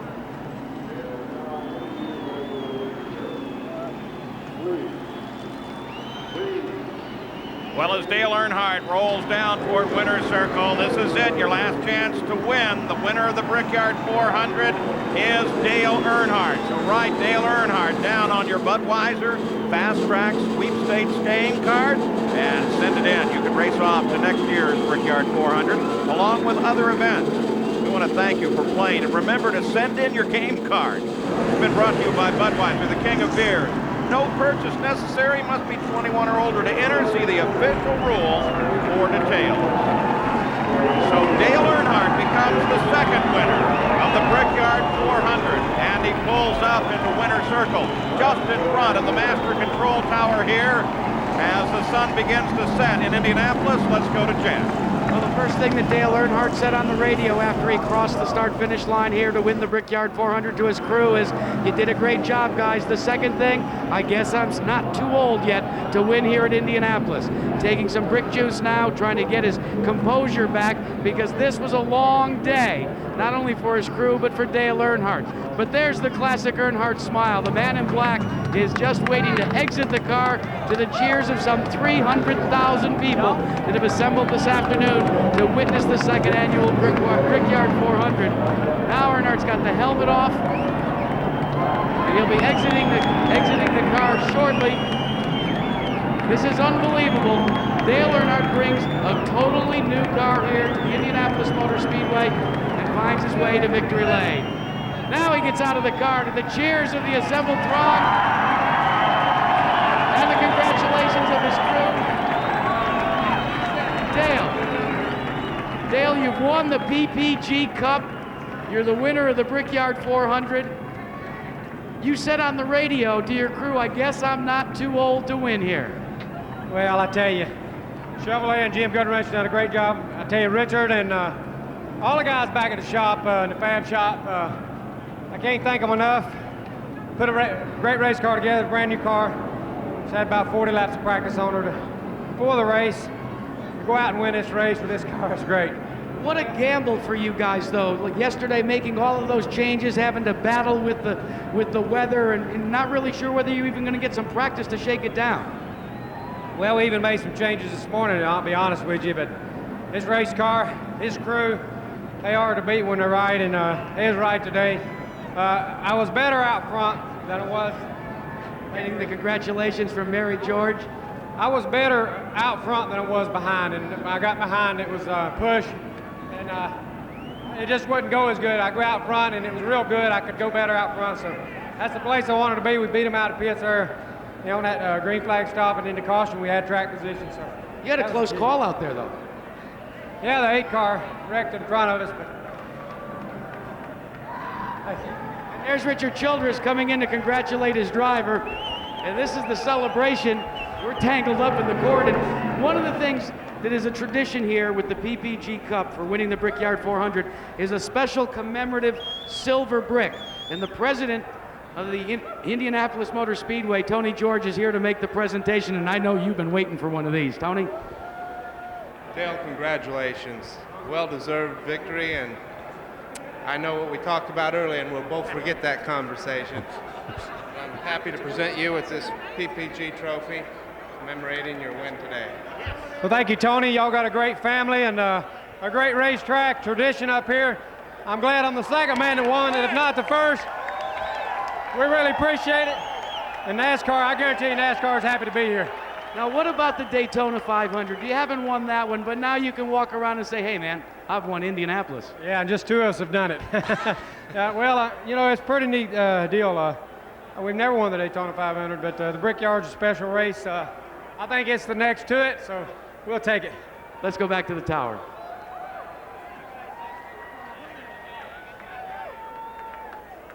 The PPG trophy, Dale Earnhardt, his 66th career win, 41st on a super speedway. Second winner of the Brickyard. And back back at the technical inspection area. The second, third, fourth, and fifth place cars are now been impounded by NASCAR officials. Rusty Wallace, you gave it one heck of a drive, and you were stalking, just not quite enough to get past that Intimidator. He's tough when he's in the lead, isn't he? Yeah, I tell you, the car was great. It was really ran strong, 24th to the lead. I screwed up qualified. I told him not to pay attention to that, but what really killed me, I left pit area and 2 cars wrecked in front of me on pit road. I had to stop. They let Earnhardt get in front of me. That was the race right there. But that's racing. That's what things are all about. I would like to get in front of him because I don't think he got around me. You said that you had built a Chevy and taken it to the tunnel and did some testing to see if you could incorporate benefits into that Ford. How much of that paid off today with this second place finish? Well, the Ford's pretty good. I just want to know where we were at. I was tired of getting jerked around by all the Chevy guys telling me how bad the car was. So we just built one and found out for ourselves and found out it was a pretty good car. But I'm happy with the Thunderbird. I'm happy with the Penske Racing team, with Roger Penske and the whole team, the engine department, Miller Jr. Draft Mobile, Fleetwood, Stevens Aviation, all of them that really supported us. The Goodyear tires were perfect today, but I mean, you got to admit, my guys did a pretty good job getting that thing from 24th to 1st, and hopefully I drove it okay. It was one of the great stories, of course, through this race. How tough was it in terms of the long wait, and for most of the day, looking like you were going to be racing tomorrow as opposed to late this evening? Well, I really wanted to get home. I've been on the road for a long time. I've been away from Patty and the kids, and it's just about time to get back right now. I'm about burned down. Sleeping in hotel rooms and stuff like that, but it's all over now. We did get the race in, and I'm happy. The racetrack was wonderful. The place was packed full of people, and neat deal. We'll do it again next year. Maybe I can win it next time. All right, he almost got number 41. He has to be content with second. Let's go to Jerry Punch. And just behind you, we have Dale Jarrett, who just climbed out of the Texaco Havoline Ford. And Dale, we talk about great runs today. How about 26 to 3rd? What an effort. Yeah, we really had a good run today. I tell you, this Texaco Havoline Mac Tools team did a fantastic job. We had to adjust on the car all day. They did that. They had great pit stops, and I just had a fantastic car and engine. And, it was a lot of fun. I just wish I could have got them there at the end. I could run them down, but I would pick up a little bit of a push behind them, so that hurt me. It looked like your car toward the end just came rocketing out of turn 2. I mean, no one looked like could run with you on the straightaways. Yeah, that's why they call it the Rocket, the Robert Yates engine there. And you get it hooked up and freed up, it'll really run well. And, I could do it until I got right behind them, and then I'd pick up that push. And, we had a good run, just not quite enough for them. Congratulate Dale and Rusty on their runs, and thank God for a safe day and a clear day finally in the end. What a way to begin the second half of the year. A win at Pocono, second at Talladega, third at the Brickyard. I mean, that's the way the year should have begun for you, but you just had bad luck every time you turned around. Yeah, I kept telling me if we could get past those first 4 or 5 laps, we could show that we had a good race team. Of course, it'd help if I could qualify a little better and we wouldn't be in that position, but we'll work on that. But the guys just continue to work hard, and, this is the way it's supposed to go, so I think we'll be a factor in a lot more races before this year's out. Dale, news this week that Ernie possibly might have a chance to come back next year. I know that's good news for you and the entire team because you came over just 1 year basically to fill in for Ernie. Any thoughts on what now may be your direction for 96? And a lot of people are going to want you, and particularly the way this thing's going now. I mean, everyone and their brother wants Dale Jarrett. Well, it's good to be wanted. Wasn't like that too long ago, but these guys kept the faith in me. And right now we're working towards my own team. We're negotiating with a sponsor, and hopefully these type of runs will help, and that's what we'll do. And we certainly hope Ernie gets back and can be in this. Just going to be hard to race against this car, but I know that's coming, and we'll all be glad to see Ernie back in it. Some vindication for frustration a year ago by the car number 28. This time Dale Jarrett gives it a ride from 26th to 3rd. And what a terrific run. They're over in winner's circle. Dale Earnhardt is celebrating his victory in the Brickyard 400. We're going to take a look now at the full field rundown. They averaged 155.109 miles an hour. That, of course, is a new race record for the Brickyard 400. It ended with that classic Chevrolet versus Ford deal. And at the end, it was the GM Goodwin Chevrolet of Dale Earnhardt running from 13th position up to the front of the field and taking the checkered flag. Rusty Wallace had a great run too. Started 24th and finished up in 2nd place. So at a record pace, a race that we thought would never run has finished in the sunset of Indianapolis. And still there are fairly clear skies overhead and a beautiful view of the downtown about 6 miles away from the Indianapolis Motor Speedway. So the second Brickyard 400 goes into the record book as we round out the look at the full field summary and unofficial results for this second running of the Brickyard 400. So when we come back, some final thoughts on the Brickyard 400 and Dale Earnhardt's victory here today. Jeff Gordon started on the pole, but this was not his day, Gary Gerald. Well, Paul, the magic of a year ago did not repeat today, Jeff Gordon, and we know you were not happy with the way the car was handling. How tough was it for you today? Well, at this place, you're on a fine line between tight and loose, and it just seemed like every time we adjusted, you know, we'd get too tight or too loose, and every time I was running another car, just, you know, couldn't really get in the gas. But hey, we're happy. DuPont Chevrolet ran good at the beginning of the race. We led some laps. I just heard some good news from RJ Reynolds that we are leading the points, so we get that $100,000 bonus. So that doesn't hurt, but you know. I don't know, just there at the end, we kind of had a pit stop that, you know, put us a little bit behind, but we just didn't have anything for those guys at the end, and you know, we're kind of scratching our heads ourselves right now where we actually lost the handling, but we're real happy with the 6th place finish. We're sorry we didn't repeat. This is a big race, and we sure would like to have won it, but Earnhardt did a great job holding those Fords off, so, you know, a guy congratulate him. Enjoy that $100,000 bonus. Congratulations here on the top 5. Thanks a lot. Let's go to Jack. Well, Gary, you heard in the middle of the race this man, Bill Elliott, say he had a perfect race car, but then you had a problem with the pedals. Well, the brake pedal got to hanging down, and I got to running out of brake between lap 80 and 100, and I kind of had to start slowing down, getting in the corner, and I really couldn't run like I wanted to run. It just became a situation of survival. I mean, don't get me wrong, Dale and Rusty and Dale Jarrett ran awful good there at the end of the race. I don't know if I could have beat them under the best circumstances. The car got a little tight there at the end. But I mean, we had a great day. And I mean, we came out of here our best finish of the year.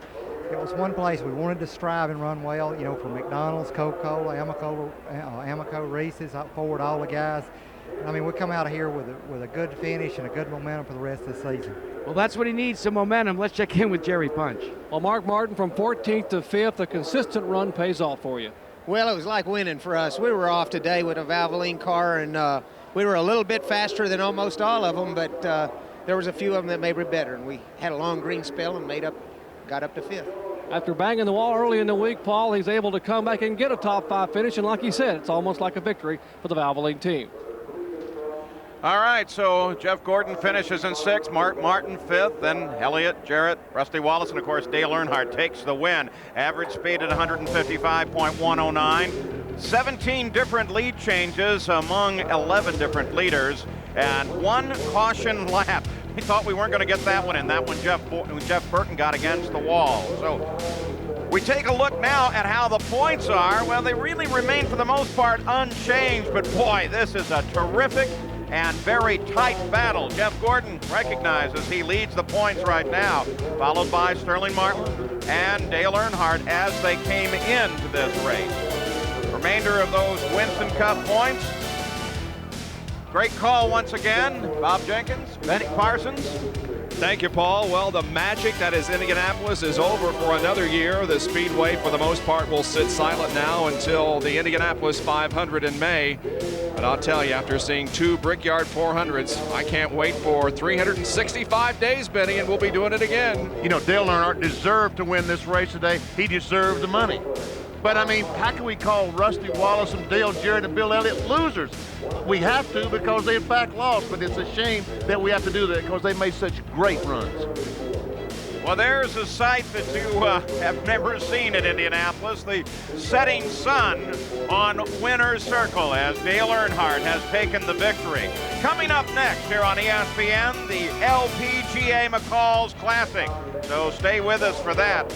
The sun begins now to set over Indianapolis, and this crowd with this tremendous patience has been rewarded with a fine run, a record run, and a superlative win. Once Dale Earnhardt got out in front, he was the dominant power, the dominator. Once again, the intimidator chose his way now at the Brickyard.